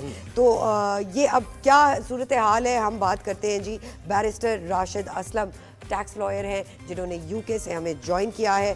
तो सर बताइए कि ये जैसे हम कह रहे हैं कि आम इंसान तो है नहीं, is this evasion a tax evasion जो टूल के तौर पे यूज़ किया जा रहा है बरतानवी कानून के मुताबिक, ये कितना बड़ा मसला है और कितनी बड़ी फॉल्ट है? ये जुर्म तो नहीं है, ये तो एक सिविल सोर्ट ऑफ प्रोसीजर होता है। इस किसी शख्स को दिवालिया करार दे दिया जाए तो उसके बाद वो किसी कंपनी का डायरेक्टर नहीं बन सकता, वो कोई बैंक अकाउंट नहीं खोल सकता, कोई लोन नहीं ले सकता। अगर कोई लोन किसी से लेना भी हो जिसकी मालियत 500 पाउंड से ज्यादा हो तो उसको डिक्लेयर करना पड़ता है कि वो बैंकरप्ट है। ये कोई 6 साल के लिए आपके रिकॉर्ड पे रहता है। यहाँ पे क्रेडिट रेटिंग एजेंसीज होती हैं जो असेस करती हैं कि किसी बंदे की रेटिंग क्या है। जब कोई कहीं भी लोन अप्लाई करता है, प्रॉपर्टी लेने के लिए कोई चीज़ होती है, तो क्रेडिट रेटिंग एजेंसीज की रिपोर्ट होती है जिस पे बैंक या बाकी इदारे इन्हिसार करते हैं। तो ऐसी सिचुएशन में जहाँ पे कोई बंदा दिवालिया हो गया हो तो ये बड़ा मुश्किल होता है उसके लिए कोई भी इस किस्म की क्रेडिट लाइन लेना। एक तो ये बात है। दूसरी बात ये है कि जब कोई शख्स इंसॉल्वेंट हो जाता है तो उसके बाद एक ऑफिशियल रिसीवर अपॉइंट होता है जो जाके उस शख्स के साथ मीटिंग करता है, जो आई एम श्योर के हुसैन नवाज साहब, हसन नवाज साहब के साथ हुई होगी ये मीटिंग। तो उसमें बेसिकली उस शख्स के सारी प्रॉपर्टीज की लिस्ट बनाई जाती है कि उसके नाम पे क्या है, उसके बैंक अकाउंट्स की लिस्ट बनाई जाती है, उसके अगर कोई ज्वेलरी या कोई ऐसे पोजेशंस हैं जो हाई वैल्यू पोजेशंस हैं उसकी लिस्ट बनाई जाती है, ताकि अगर उसको बेचा जाए तो उसमें से वो रिकवरी हो सकती है या नहीं हो सकती। अब ये सारा प्रोसीजर है जो होता है, ये नॉर्मली जो ऑफिशियल रिसीवर है वो तय करता है, वो चेक करता है। उस सूरत में ये प्रोसीजर नहीं होता अगर कोई शख्स अपील कर दे। अगर फर्ज करें हसन नवाज साहब ने कोई इसके खिलाफ अपील की होगी, जो उनके पास राइट था 21 डेज में करने का हाई कोर्ट के ऑर्डर के खिलाफ, जिसकी कोई एक स्पेसिफिक ग्राउंड्स हैं कि अगर उसमें कैलकुलेशन में कोई गलती हुई हो, फैक्ट्स में कोई गलती हुई हो, तो उसकी बेस पे आप अपील करते हैं, तो फिर तो रिसीवर जो है वो रुक जाता है। क्योंकि अपील के साथ नॉर्मली लोग ये करते हैं, इंजंक्शन ले सकते हैं, स्टे ले सकते हैं। तो अगर इस किस्म की कोई सिचुएशन नहीं हुई तो फिर प्रोसीडिंग स्टार्ट हो जाती हैं, जिसमें सारी उनके नाम पे जो प्रॉपर्टीज होती हैं, जो बैंक अकाउंट्स होते हैं, वो फ्रीज कर दिए जाते हैं। प्रॉपर्टी का सेल ऑर्डर लिया जा सकता होता है। उसके अलावा छोटी छोटी बातों पे रिसीवर जो पूछता है कि आपके इनकम कितनी है, आपके एक्सपेंसेस कितने हैं, घर के एक्सपेंसेस कितने हैं, अगर आप ग्रोसरी जो भी अशिया खुर्दोनोश की अशिया पे जो पैसे सर्व करते हैं उसकी मालियत क्या है पर वीक या पर मंथ, तो उसका जायजा लेके फिर उनकी इंस्टॉलमेंट बनाई जाती है। अगर जिस तरह मैंने पहले बताया कि प्रॉपर्टीज हो तो उनको ऑक्शन किया जा सकता है। इसमें HMRC काफी सख्त होता है क्योंकि ये टैक्स लायबिलिटी होती है, और ये इसके हवाले से यहाँ पे कवानीन इस वजह से भी सख्त है कि वो ये समझते हैं कि ये पब्लिक मनी था, ये वो पैसा था जो आपने गवर्नमेंट को पे करना था, आपने पे नहीं किया। तो ये सारी सिचुएशन हो सकती है। इसमें एक और भी इशू होता है कि इसमें आप फिर आइंदा किसी कंपनी के डायरेक्टर नहीं बन पाते। किसी बिजनेस को अगर आपने ऑपरेट करना है, उसमें बैंक अकाउंट जो होता है उसको ऑपरेट नहीं कर पाते।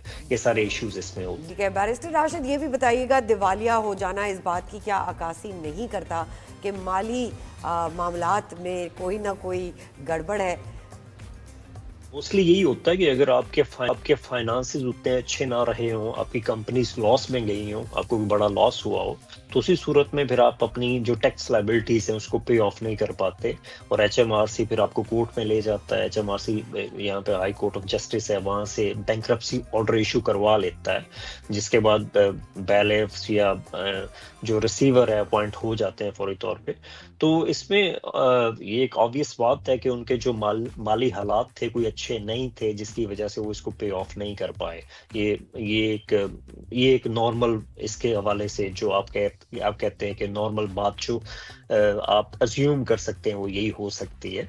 बाकी इसमें वी डोंट नो कि अमाउंट कितनी थी, कितनी बड़ी अमाउंट थी, बिकॉज अगर वो 7 कंपनीज के डायरेक्टर अभी भी हैं तो हो सकता है कि वो अपील के प्रोसीजर में हो, क्योंकि उसमें नॉर्मली ये होता है कि अगर आप कंपनीज के डायरेक्टर हों तो वो या तो वो कंपनीज उसमें भी जिस कंपनी के आप डायरेक्टर हों तो उस कंपनी के जो शेयर्स हैं उस पे भी रिसीवर अपॉइंट हो जाता है कि वो रिसीवर वहां से उस शेयर्स को बेच के या उस कंपनी के हवाले से जो बिजनेस है उसको बेच के रिकवरी कर सकते हैं। तो ये एक आप कह सकते हैं कि ऑब्वियसली उनके माली हालात या जो कारोबारी हालात हो सकता है अच्छे ना हो, जिसकी वजह से बैंकरप्सी में HMRC गया, जिसकी वजह से वो पे ऑफ नहीं कर पाए। क्योंकि HMRC ये करता है, जो टैक्स का डिपार्टमेंट है यहाँ पे, वो सबसे पहले एक स्टैट्यूटरी डिमांड इशू करता है जिस शख्स से उन्होंने पेमेंट लेनी हो, उसको अराउंड 21 डेज दिए जाते हैं। अगर वो पे ऑफ ना कर सकें तो फिर उसके बाद फिर फर्दर उनके साथ निगोशिएट किया जाता है कि आप कितने पे कर सकते हैं। अगर बिल्कुल ना पे करें वो तो फिर वो बैंकरप्सी ऑर्डर ले लेते हैं। नॉर्मली ये बैंकरप्सी ऑर्डर जो है, अगर आपकी जो भी 5,000 से ऊपर के 5,000 पाउंड से ऊपर के आपके वाजबात जो होते हैं उसकी बेसिस पे लिया जाता है हाई कोर्ट। कई बार ये देखने में आया कि टैक्स और दीगर जो माली अदायगियां हैं या ये जो मामलात हैं, इनसे बचने के लिए कारोबारी अफराद खुद को दिवालिया जाहिर करते हैं। बिल्कुल। तो क्या इस दिवालिया में ये जिस मफरूजे की मैं बात कर रहा हूँ और बहुत जगह हमने देखा है ये, इस मफरूजे को मद्देनजर रख सकते हैं? देखिए यहाँ पे मोस्टली जो कारोबारी हजरात हैं वो अपने आप को दिवालिया नहीं करते, क्योंकि उसकी वजह से एक तो पूरी उम्र उनके उस पे रह जाता है कि उन्होंने कभी इंसॉल्वेंसी की थी, इंसॉल्वेंट हुए थे। ये एक बहुत बड़ा धब्बा होता है किसी भी शख्स पे, किसी भी कारोबारी बंदे पे, क्योंकि वो जब भी आप कोई भी बिजनेस करते हैं आपको डिक्लेयर करना पड़ता है, कोई अकाउंट खोलते हैं डिक्लेयर करना पड़ता है, आपकी क्रेडिट रेटिंग जो होती है वो काफी नीचे चली जाती है। नॉर्मली लोग इस चीज को अवॉइड करते हैं। ये बहुत ही आप कह लें एक्सट्रीम स्टेप होता है जहां पे जाके इंसॉल्वेंट होते हैं लोग, बिकॉज उसके बाद आपका मालियाती एक किस्म का फ्यूचर जो है पूरा दांव पे लग जाता है। आप पे कोई शख्स, कोई इदारा, कोई डिपार्टमेंट ट्रस्ट नहीं करता। ये एक इशू होता है, एक फैक्टर होता है, और ये 6 साल तक आपके ऊपर रहता है। तो इसमें बल्कि एक और भी चीज होती है कि अगर आपने पिछले 6 माह में कोई भी प्रॉपर्टी बेची हो, कोई भी इस किस्म के, अपने कई दफा लोग डिस्पोज ऑफ करते हैं अपने एसेट्स, तो वो भी रिवर्ट हो जाते हैं। उसको समझा नहीं जाता कि वो प्रॉपर्टी बेची गई है, वो वापस आ जाती है प्रॉपर्टी, वो उसमें शामिल हो जाती है। इसमें जो रिसीवर के पास एसेट्स की लिस्ट होती है उसमें वो शामिल हो जाती है। तो ये एक बहुत बड़ी बात होती है यहाँ पे इंसॉल्वेंट होना। ये एक आसान बात नहीं होती। नॉर्मली लोगों का फ्यूचर जो है वो दांव पे लग जाता है, यू कैन से दैट, तबाह हो जाता है इसकी वजह से जो लोग इंसॉल्वेंट होते हैं। एक और चीज, बार दिवालिया हो जाने के बाद बरतानिया में दोबारा कारोबार करने में क्या दुश्वारियां हो सकती हैं, क्या रुकावटें आ सकती हैं, और क्या दोबारा किसी कंपनी में कोई ओहदा मिल सकता है ऐसे शख्स को? देखिए, नॉर्मली जब भी आप कोई कारोबार यहाँ पे करते हैं तो आपको बहुत सारी चीजें अप्लाई करनी होती हैं। जैसे आपने कंपनी ओपन करनी है तो उसमें आपका नाम जाता है, आपने फिर उसके बाद उस बिजनेस का अकाउंट खोलना, उस पर आपका नाम जाता है, आपने कोई इंश्योरेंस लेनी है उसका नाम जाता है, आपने एम्प्लॉयज लायबिलिटी के हवाले से कोई इंश्योरेंस लेनी है तो उस पर भी आपका नाम, आपकी डिटेल्स जाती हैं, उसमें क्रेडिट सर्च होती है आपकी। तो ये सारी चीज़ों में आपको रिफ्यूज कर दिया जाता है, आपके लिए बहुत सारी मुश्किलात होती हैं, आप बिजनेस कर नहीं पाते। मोस्टली मैंने अपने जो प्रैक्टिकल एक्सपीरियंस में देखा है कि जो लोग इंसॉल्वेंट होते हैं वो बाद में यहाँ पे बिजनेस नहीं कर पाते। वो 6 साल एटलीस्ट उनको लग जाते हैं, क्योंकि 6 साल तो वैसे भी उनका रिकॉर्ड रहता है, तो 6 साल लग जाते हैं उनको कम से कम उस रिकॉर्ड को साफ करने के लिए। तो उसके बाद दोबारा वो अपना जो क्रेडिट रेटिंग है उसको डेवलप करते हैं, अपने बिजनेस की जो साख है उसको डेवलप करते हैं। तो मिनिमम 6 इयर्स लग जाते हैं किसी भी शख्स को जब वो इंसॉल्वेंट होता है। बिल्कुल जी। Barrister Rashid Aslam, thank you so much, आपने हमें वक्त दिया और अपना तज्जिया पेश किया जी। तो आज क्या खास दिन है? नहीं, खास दिन तो है, लेकिन देखिए ये जो खास बात उन्होंने की है जी, मैं ये कहना चाह रहा हूँ कि देखिए जब आप तनकीद करें, अब बहुत ज़्यादा सियासत में जब आप होते हैं आपके ऊपर तनकीद होती है, माली मामलात के बारे में भी आपकी होती है, तो मैं एटलीस्ट ये कहूँगा कि भाई हसन नवाज को स्पेयर कर दें आप अब इस तनकीद से। जो माली मामलात में आप करप्शन के इल्जाम लगाते हैं, तो हसन नवाज को, क्योंकि देखें वो तो ऑफिशियली दिवालिया हो गए, तो दिवालिया होने का मकसद ये है कि उनके पास कुछ भी नहीं है, कोई पैसे नहीं है। तो फिर लूटिंग्स और इसका तो कोई क्या क्या कोई बनता ही नहीं है, कुछ बनता नहीं और ऑब्वियसली उनकी जो फैमिली है उसका कोई लेना देना कि लेना देना नहीं है, बिल्कुल ऐसे ही ऐसे है। ही। अच्छा, अब एक प्रोड्यूसर साहब ने हमारे डरते डरते मुझे कान में एक सरगोशी की है, जैसे विस्पर होता है ना कि वो बहुत ही डरते डरते कि यार, और क्या विस्पर है, वो क्या सरगोशी है, वो ये है कि भाई आज मर्दों का दिन बनाया जा रहा है। 19 नवंबर जो है वो मेंस इंटरनेशनल तो डे। कितनी डर, देखे अब कितना ये तबका जो है बेचारा उनका देखिए, पिसा अगर हुआ। आपका दिल किया तो बता दीजिएगा, वरना हमें कोई ज्यादा फर्क नहीं यानी पड़ेगा। कितना पिसा हुआ तबका है कि मुझे डरते डरते उन्होंने बताया कि भाई सही मर्दों बात। काल में। तो फिर क्या है भाई, हमारे बारे में क्या कहेंगे आप लोग? हम आपको कुछ दिखाते हैं ना? अच्छा दिखाइए, चलिए ठीक हम है। खुद नहीं कहेंगे, हम दिखाएंगे। सही है। तो जी देखिए मर्दों के बारे में आज 19 नवंबर को क्या कहा जाता है।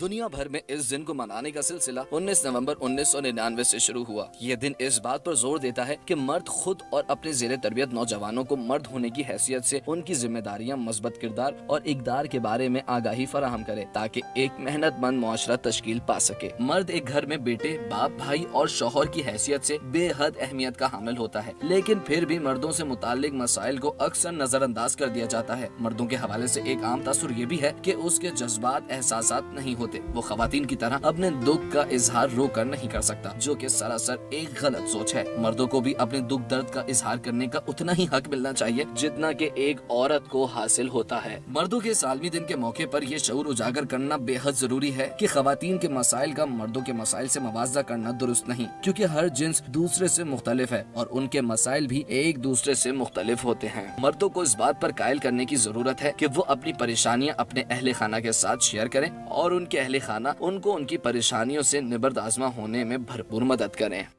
बिल्कुल जी। वैसे जोक्स अपार्ट जो है हम यही कहते हैं, और हमने पहले भी कहा है, अच्छी बात में भी इंक्लूड की है कि मर्द हजरात को तासुरात भी देख रहा हूँ मैं आपके कि आपके अल्फाज साथ दे रहे हैं हमको। हाँ, दे रहे हैं। अब मेरा face expression is matching my words. जालिमों के तासुरात के नहीं जी, हम यही कहना चाह रहे हैं। आप सुनते तो कि मैं कहना क्या चाह रही हूँ। मैं ये कहना चाह रही हूँ कि मर्द हजरात को भी अपने इमोशंस शो करने के लिए, मेंटल हेल्थ को इन चेक रखने के लिए बहुत ज़रूरी है कि कम्युनिटी और फैमिली का सपोर्ट मिलता रहे, जिस तरह हम करते हैं आपको सपोर्ट। हाँ बिल्कुल। क्या बात है आपकी। लेकिन सुनता नहीं है, वो अलग बात है। बिल्कुल ऐसे ही है। जी, तो अब क्या करना है हमने? छोटी आगे सी बता ब्रेक दें, पे टीजर दे जाएंगे, लेकिन ब्रेक पे जाने से पहले हम आपको बताते चले limited participation of Pakistani actors in international entertainment industry क्यों है, वजूहात क्या हैं, क्या रुकावटें हैं और क्या बेहतर हो सकता है काम, उस पे बात करेंगे। दो खास मेहमान हमें इन स्टूडियो ज्वाइन किया है और दो खास मेहमान हमें जूम पे ज्वाइन करेंगे। कहीं मत जाइएगा, ब्रेक के बाद मिलते हैं।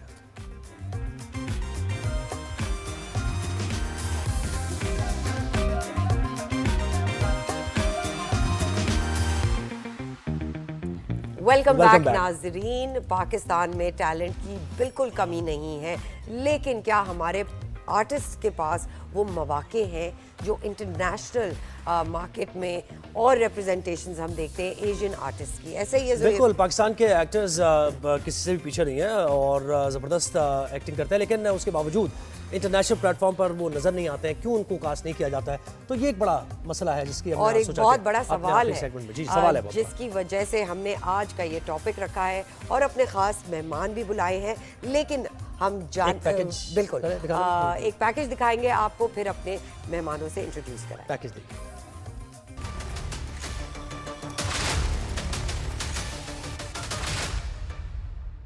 पाकिस्तान में ड्रामा इंडस्ट्री तो है, लेकिन फिल्में बनाने वाली इंडस्ट्री क्यों नहीं? पाकिस्तान में film making, screen writing India जैसी क्यों नहीं? ये वो सवालात हैं जो हर जहन में गर्दिश कर रहे हैं। नेटफ्लिक्स के मशहूर टीवी शोज मनी हाइस्ट और स्क्विड गेम में भारतीय अदाकारों को बतौर पाकिस्तानी कास्ट करने पर भी बहुत तनकीद की गई। स्पेनिश सीरीज मनी हाइस्ट में पाकिस्तानी हैकर शाकिर का किरदार भारतीय अदाकार अजय जेठी ने अदा किया। इसी तरह अनुपम त्रिपाठी ने पाकिस्तान से ताल्लुक रखने वाले अब्दुल अली का किरदार अदा करके सबसे दाद समेटी। क्या बात है? अभी कुछ मत पूछो, जितना जल्दी हो सके सारा सामान बांध के आज यहाँ से निकलना होगा, समझी? उम्मीद है तुम मेरी इस परेशानी को समझ पा रही होगी। लेकिन सवाल ये है कि ये किरदार किसी पाकिस्तानी ने क्यों ना निभाए। कई अदाकारों का मानना है कि पाकिस्तान को आलमी मेयार का काम करना होगा ताकि इंटरनेशनल प्लेटफॉर्म पर पाकिस्तानी अदाकारों की मांग में इजाफा हो। दुनिया के कई मारूफ और गैर मारूफ अदाकार पाकिस्तानी फिल्मों में काम कर चुके हैं। कई ने तो भारत में अपने डेब्यू से कबल ही पाकिस्तानी फिल्म में काम किया और उसके बाद भारत में नाम कमाया। भारतीय अदाकारा नंदिता दास ने सन 2008 में हदायतकारा महरीन जब्बार की फिल्म रामचंद पाकिस्तानी में काम भी किया और दाद भी समेटी। गुज़िश्ता 20 वर्षों में कई भारतीय अदाकारों और अदाकाराओं ने पाकिस्तानी फिल्मों में काम किया है, जिसमें अदाकार अदनान खान ने मोहब्बत सच्चियां, शोर शराबा, नेहा धुपिया ने कभी प्यार न करना और जॉनी लीवर की इश्क में गुम शामिल हैं।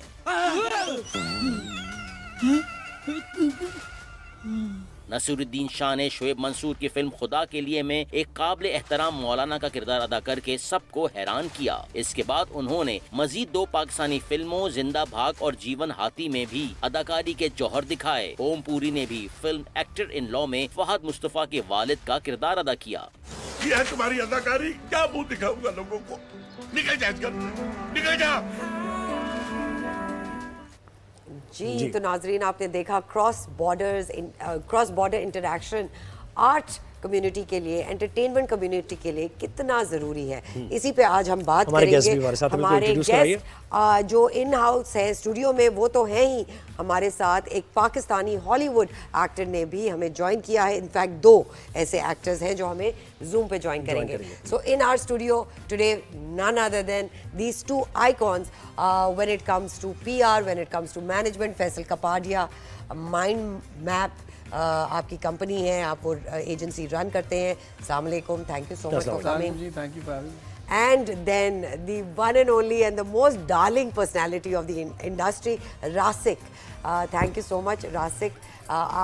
There's no introduction की ज़रूरत नहीं है, पूरा पाकिस्तान जानता है, नाम ही काफ़ी है। टैलेंट मैनेजमेंट को देखते हैं और बहुत सारे ऐसे टैलेंट को देखते हैं। अब पहला सवाल यही कि क्यों ऐसा है कि पाकिस्तानी एक्टर्स हम इंटरनेशनल प्लेटफॉर्म पे नजर नहीं आते हैं? हमारे साथ एक और हमारे बहुत ज्वाइन कर लिया मैं जी, हॉलीवुड के पाकिस्तानी एक्टर फरहान ताहिर भी हमें ज्वाइन कर लिया है उन्होंने जूम पे। हम उनको भी शामिल गुफ्तगू रखेंगे। अस्सलाम वालेकुम जी फरहान। अस्सलाम वालेकुम। Thank you so much for joining us and taking out time for us.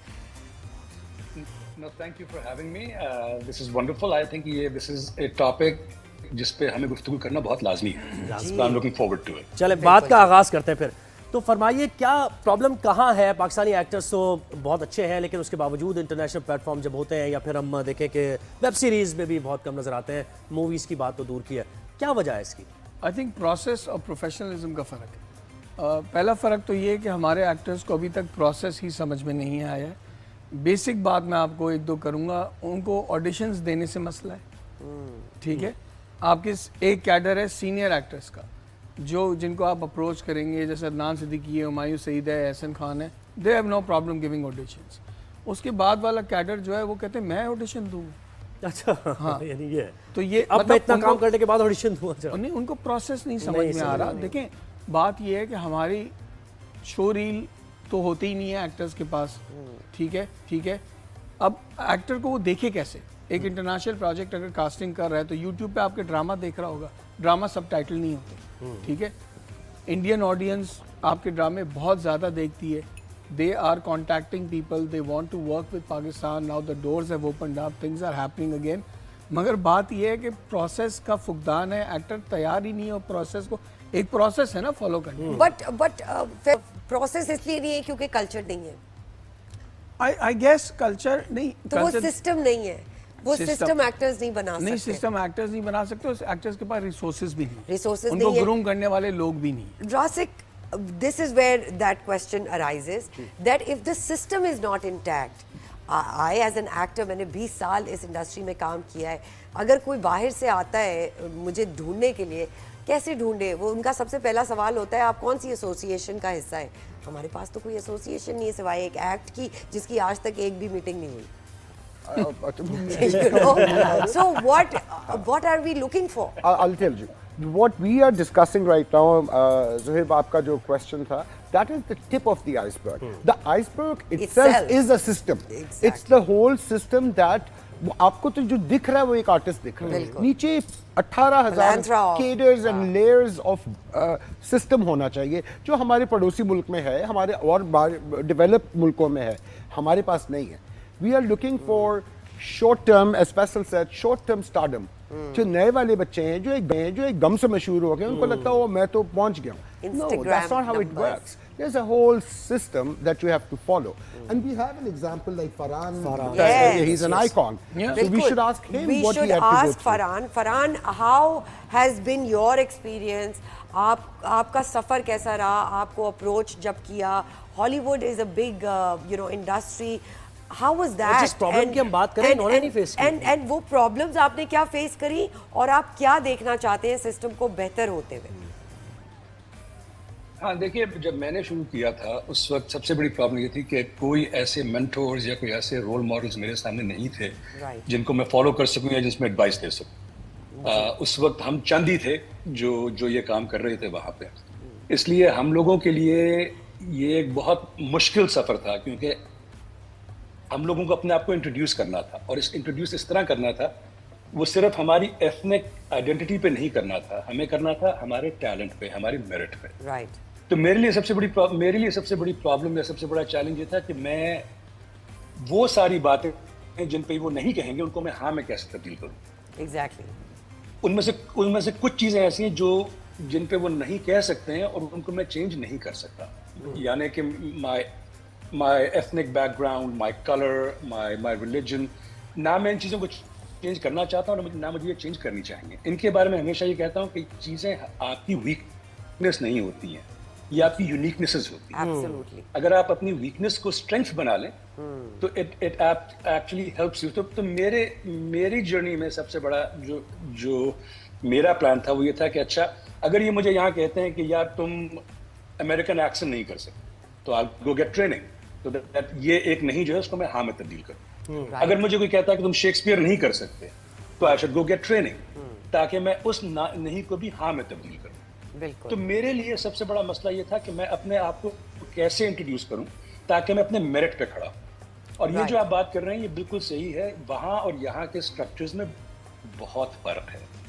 मेरे पास कई एक्टर्स कई दफ़ा थ्रू आउट देयर करियर आए हैं पाकिस्तानी, जिन्होंने मुझसे ये बात की है, और मैंने उनसे यही कहा कि देखो, आपका जो भी स्टेटस है वहाँ पे वो बहुत अच्छा है, और उस स्टेटस को आप यहाँ पे ट्रांसलेट जब करेंगे तो यहाँ पे it will become something else, क्योंकि आप लोग इंट्रोड्यूस नहीं हुए हैं। हमारी सबसे बड़ी प्रॉब्लम ये है कि हमारा जो कंटेंट है उस कंटेंट वो कंटेंट डोमेस्टिकली तो काम करता है बिल्कुल, बट इंटरनेशनली लेकिन नहीं करता। ग्लोबल हैं, हम उन पे ज्यादा बात नहीं करते। एग्जैक्टली बिल्कुल, तो उसका सबसे बड़ा मेरे नजदीक ये है कि देखें, ऐसी कहानियां पकड़े, उसको एक्नॉलेज नहीं किया जा रहा, तो इसलिए हमारा जो टैलेंट पूल है वो सामने नजर नहीं आता है। दूसरा, हाँ, मैं हमेशा ये कहता हूँ कि हम लोग बहुत ज्यादा अपने आप को कंपेयर करते हैं इंडिया की इंडस्ट्री से। बिल्कुल है। और मेरे नजदीक सबसे बड़ी बात ये कि हमारी अपनी मुनफरिद आवाज क्या है। ठीक है, हम दो मुल्कों के दरमियान है, ईरान और जैसे ईरान, बिल्कुल सही आपने कहा, उनकी अपनी मुनफरिद एक आवाज है और मुनफरिद स्टोरीज है। अब ईरान की मुनफरिद आवाज और बॉलीवुड की मुनफरिद आवाज है, हमारी अपनी आवाज क्या है।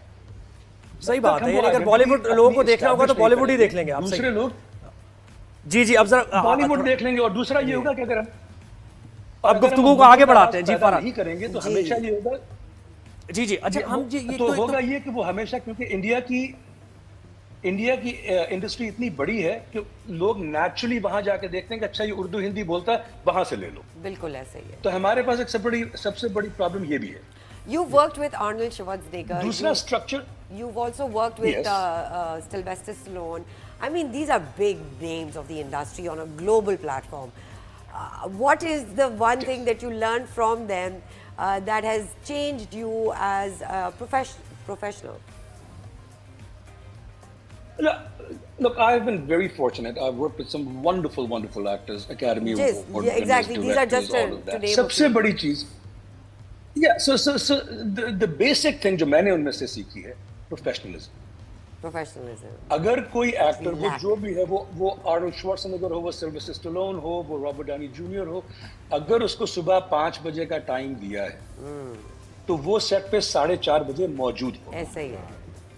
अच्छा, यहाँ से फरहाद थोड़ा सा There is a गुफ्तगू को आगे बढ़ाते हैं। professionalism. आप ही बताइए फैसल, देखिए एक चीज़ है एज अ व्यूअर, यानी मैं जब देखता हूँ अपने ड्रामा भी देखता हूँ, अपनी मूवीज़ भी देखता हूँ, बाहर की भी, तो मुझे ये बताएं कि आप एक्सपेक्ट तो करते हैं कि भाई आपको कास्ट किया जाए, लेकिन ऑन द अदर हैंड जब 50-60 एक्टर्स एक ही तरह के वहाँ मौजूद होंगे, वो प्रोडक्ट उनके पास होगी, क्योंकि सप्लाई डिमांड है ना, कि अगर आपकी डिमांड है, उनको चाहिए आपका, एक तो ये कि गुडविल जेस्चर के तौर पे कि भाई पाक इंडिया दोनों नेबर्स हैं, तो किस पाकिस्तान के एक्टर को ले लिया जाए ताकि कनेक्टिविटी बढ़े, लेकिन ज़रूरत के तहत काम चलता है ना, तो क्या हमारे एक्टर्स की ज़रूरत है वहाँ पर, जबकि एक ही। हाँ देखिए, मैं आपको एक बात बताऊँ, जो फरहान साहब कह रहे थे ना, वो बिल्कुल सही है। हमारी एक बहुत यूनिक यूएसपी है एज एक्टर्स, और मैं आपको ये लिख के देने को तैयार हूँ कि अगर आप इंडिया के एक्टर्स उठाएंगे और पाकिस्तान के एक्टर्स उठाएंगे, तो विदाउट ग्रूमिंग जो टैलेंट हमारे एक्टर्स प्रेजेंट करते हैं और जिस तरह का काम करते हैं, वहाँ के एक्टर्स उसका 2% भी नहीं कर सकते विदाउट ग्रूमिंग। वहाँ पे गुरुकुल्स मौजूद हैं, पूरे ग्रूमिंग इंस्टीट्यूट्स मौजूद हैं। आप सिर्फ ये सवाल पूछ रहे हैं किसी से कि यहाँ की ड्रामा इंडस्ट्री, जो पाकिस्तान की सबसे बड़ी यूएसपी और इंडस्ट्री है, not our movies or dramas, वो नापा और इन जगह से कितने लोगों को रिक्रूट करते हैं जो एक्टर्स के कैडर निकल रहे हैं वहाँ से ट्रेन होकर। आप उसकी परसेंटेज, वो बैठी नहीं है वहाँ पे 20 साल से इंडस्ट्री में काम कर रही है, वो बता देंगे कितने नेपा के लोग आए हैं इंडस्ट्री में। तो ब्रिज एग्जिस्ट नहीं करता। हमारे यहाँ काम करने का तरीका आइसोलेशन में है। मैं हूँ, मेरी अपनी 1.5 इंच की मस्जिद है, मैं अपनी मस्जिद में खुश हूँ। There is no camaraderie, there is no collaboration. India में लोग काम करते हैं, they learn from each other, they ready to learn. हम जब इंडियन लोगों के साथ काम करते हैं, इंडियन एजेंसीज के साथ काम करते हैं, हम भी लर्न करते हैं, वो भी सीखने को तैयार होते हैं। बिल्कुल। रासिक, you manage people like Faisal Kapadia, I mean not the one sitting next to you, but the artist, singer and other fantastic actors. Where is the bridge, the bridge that we're talking about? How do we fix that? How do we build that bridge? What is missing? Sarwat, I would say that, instead of focusing on India, Pakistan, because there is a glamour quotient. Somebody from India works in Pakistan, there's a glamour quotient attached. India के अंदर भी किसी को एक particular type का type cast वहाँ पे भी होता है पाकिस्तानी। आदमी ने सुरमा और टोपी लगाई होती है और प्रीति जिंटा की शक्ल की पाकिस्तानी लड़की होती है। और आदाब कह रहा हूँ। और आदाब कह रहा हूँ। So in that Indian accent. But I think what we are talking about is the global platform. Right. What are those tools that one can hook into और आगे बढ़ने के लिए, globally दिखने के लिए, internationally दिखने के लिए क्या steps हैं? And again I would say that I know a few कि मैंने उरूज आफ्ताब के साथ काम किया है, Grammy winner, and when she was in Pakistan I was managing her then, and then she wanted me to continue. तो उसके अंदर जो छलांगे मारनी पड़ रही थी, I didn't because Universal Studio की अपनी लिस्टें आ रही हैं, and again Farhan I'm sure has gone through all of that. वहाँ से आ रहा है जो उनका दूसरी एजेंसी है, वो ये कह रहे हैं हमारे do's and don'ts and this and that. क्या प्रोटोकॉल मतलब एक नेक्स्ट लेवल का है। So they make you do things in a certain way जो हम लोगों को अभी मालूम नहीं, हमें एक्सपोजर ही नहीं उन बातों का। एंड अगेन उरूज की एग्जांपल में, for years she was singing, for years she was sitting there, she tapped into the system. System ने उसको ग्रैमी पे चौथी दफा आई है वो। बिल्कुल ऐसे ही है। शाहज खान एक हमारे एज ए एक्टर हैं जो न्यूयॉर्क में रहते हैं। शाह से मेरी मुलाकात बहुत सालों पहले मेरीन जब्बार के प्ले में हुई थी जब हम मताए जान कर रहे थे। And I believe he is also making, and at that time also he wanted to make a film and he is in the process of making a film. उन्होंने भी बहुत अच्छा काम किया है। So, शाज की मैं आपको एग्जांपल देता हूँ। शाज ने पाकिस्तान में आके परवाज़े जुनून मूवी भी की, ड्रामे भी किए, सब कुछ किया। He took a deliberate sabbatical from Pakistani dramas and started creating this movie project जिसमें Farhan is one of the main leads. Shaz himself and Farhan and Sanam Saeed. It's a first international movie that is going to be released in all of US, UK, Middle East. and then we are in talks with OTT first तो platforms. नहीं है, first तो Joyland थी। Joyland तो Pakistani movie थी ना, this was made अच्छा, in this was made. Hollywood. Right. So, but Joyland was internationally, I love Joyland. I was part of that. So again, like when I did Joyland, we did go all over the world. हम गए different ममालिक Yeah. गए, कान गए, लेकिन उसके बाद क्या हुआ? जो आप कहते हैं बात फैसल, जी हाँ। you keep telling फैसल कहते हैं why aren't you cashing this time? Why aren't you cashing this presence? Because we don't know how कहाँ to. जाऊँ फैसल, किसको कॉल करूँ? देखिए मैं अगेन एक बहुत सिंपल सी बात करता हूँ, आप सिर्फ ट्विटर पे चले जाएं या थ्रेड्स पे चले जाएं, ठीक है, वहाँ रिक्रूटमेंट एजेंसीज हॉलीवुड की, इंडिया की, हर जगह की बैठी हुई होती हैं, producers, directors put out tweets and threads saying I am doing this film, I need this as far as an actor is concern, और नीचे आपको हजारों लोगों के ऑडिशन वीडियोस नजर आते हैं from all across the world, एक पाकिस्तानी एक्टर का नहीं नजर नहीं होता, एक भी नहीं। क्यों? हमें शर्म आती है, हमें शर्म आती है, मतलब किस किस्म का वो जो काम करते हैं हॉलीवुड में, पूछे उनसे। Farhan, let's take your take on it. बिल्कुल। देखिए इसमें एक और मसला भी है। इसमें मसला ये है कि आपने भी इंडिया की बात की, इंडिया का मीडिया जो है इट मेक्स श्योर कि जब उनका कोई एक्टर या कोई डायरेक्टर बाहर जाके काम करता है तो दे मेक श्योर कि उसका नाम, उसका प्रोजेक्ट इज विजिबल। हमारे मीडिया, हमारे यहाँ पे सबसे बड़ी प्रॉब्लम जो मैंने देखी, मुझे लोग ये कहते हैं हमें ये मालूम ही नहीं था कि आप पाकिस्तानी हो। ठीक है, so there's a disconnect, there's a huge disconnect right now. मैं उनसे कहता हूँ कि यार देखो मेरा काम नहीं, ओनरशिप नहीं, एक दूसरे की ओनरशिप नहीं है, हाँ, और एक कोहेसिव स्ट्रैटेजी नहीं है हम लोगों के पास to promote ourselves to the globe. अच्छा, और जब हम मूवीज की बात करते हैं तो मूवीज में ज्यादा, क्योंकि देखिए ड्रामा की हम बात करें तो उसमें काफी हद तक पाकिस्तान के ड्रामा पूरी दुनिया में भी जाहिर है और इंडिया में खासतौर पे पसंद किए जाते हैं। मूवीज में आके हम कहीं लैग करते हैं तो उस पर, हाँ, वेब पे भी बिल्कुल उस तरीके से हमारी प्रेजेंस नहीं है। उसकी वजह मैं आपको बताता हूँ। उसकी वजह एक ये भी है कि देखो जो हमारा डोमेस्टिक कंटेंट है ना, वो पाकिस्तान, इंडिया और हमारे डायस्पोरा में चल जाता है, क्योंकि हमारी एक कनेक्टिविटी है उस कंटेंट के साथ। बिल्कुल। जब आप उस कंटेंट को लेके जाते हैं ऑन अ ग्लोबल लेवल, तो वो ग्लोबल लेवल पे to be very honest it doesn't work. जो आपका सास बहू या वो सारे जो इश्यूज हैं वो बाकी दुनिया में इतने विजिबल या इतने इम्पोर्टेंट नहीं है। So they will see it once or twice for the value of entertainment or something new. लेकिन उसके बाद क्या हो? तो एक प्रॉब्लम हमारी है कि हम लोग ऐसा कंटेंट नहीं बना रहे जो which can be a global phenomenon to the global audience. Right. Exactly. उसका तरीका मेरे नजदीक ये है कि हमें universal issues लेने हैं, and then we need to put a Pakistani frame around it. ताकि एक यूनिवर्सल कनेक्शन हो, and then we show them something that is बिल्कुल। अच्छा फरहान, कंटेंट की बात करें, आप उस प्रोसेस की बात कर रहे हैं कि वहाँ पे वो कह रहे हैं कि कंटेंट हम ऐसा बनाएं कि जो खुद ही दुनिया में ज़ाहिर है उसको। अच्छा देखिए, मैं अब आपको कंटेंट की बात करता हूँ। मैं ये अग्री नहीं करता कि हमारे यहाँ कोई ऐसा कंटेंट नहीं बनता जो पूरी दुनिया में नहीं चल सकता। मूवीज और हम वेब सीरीज की बात करें, हाँ, मौला जट से बड़ा एग्जाम्पल है आपके पास, 600 करोड़ प्लस का बिजनेस तो कर चुकी है, ठीक है। आपके पास दूसरे एक बात कहूंगा जी कि मौला जट जो है it's an amazing film. Again it is for the diaspora. बिल्कुल आप सही। बाहर के लोग जो हैं वो देखेंगे, लेकिन that is one or two times of a viewing thing. International हम लोगों को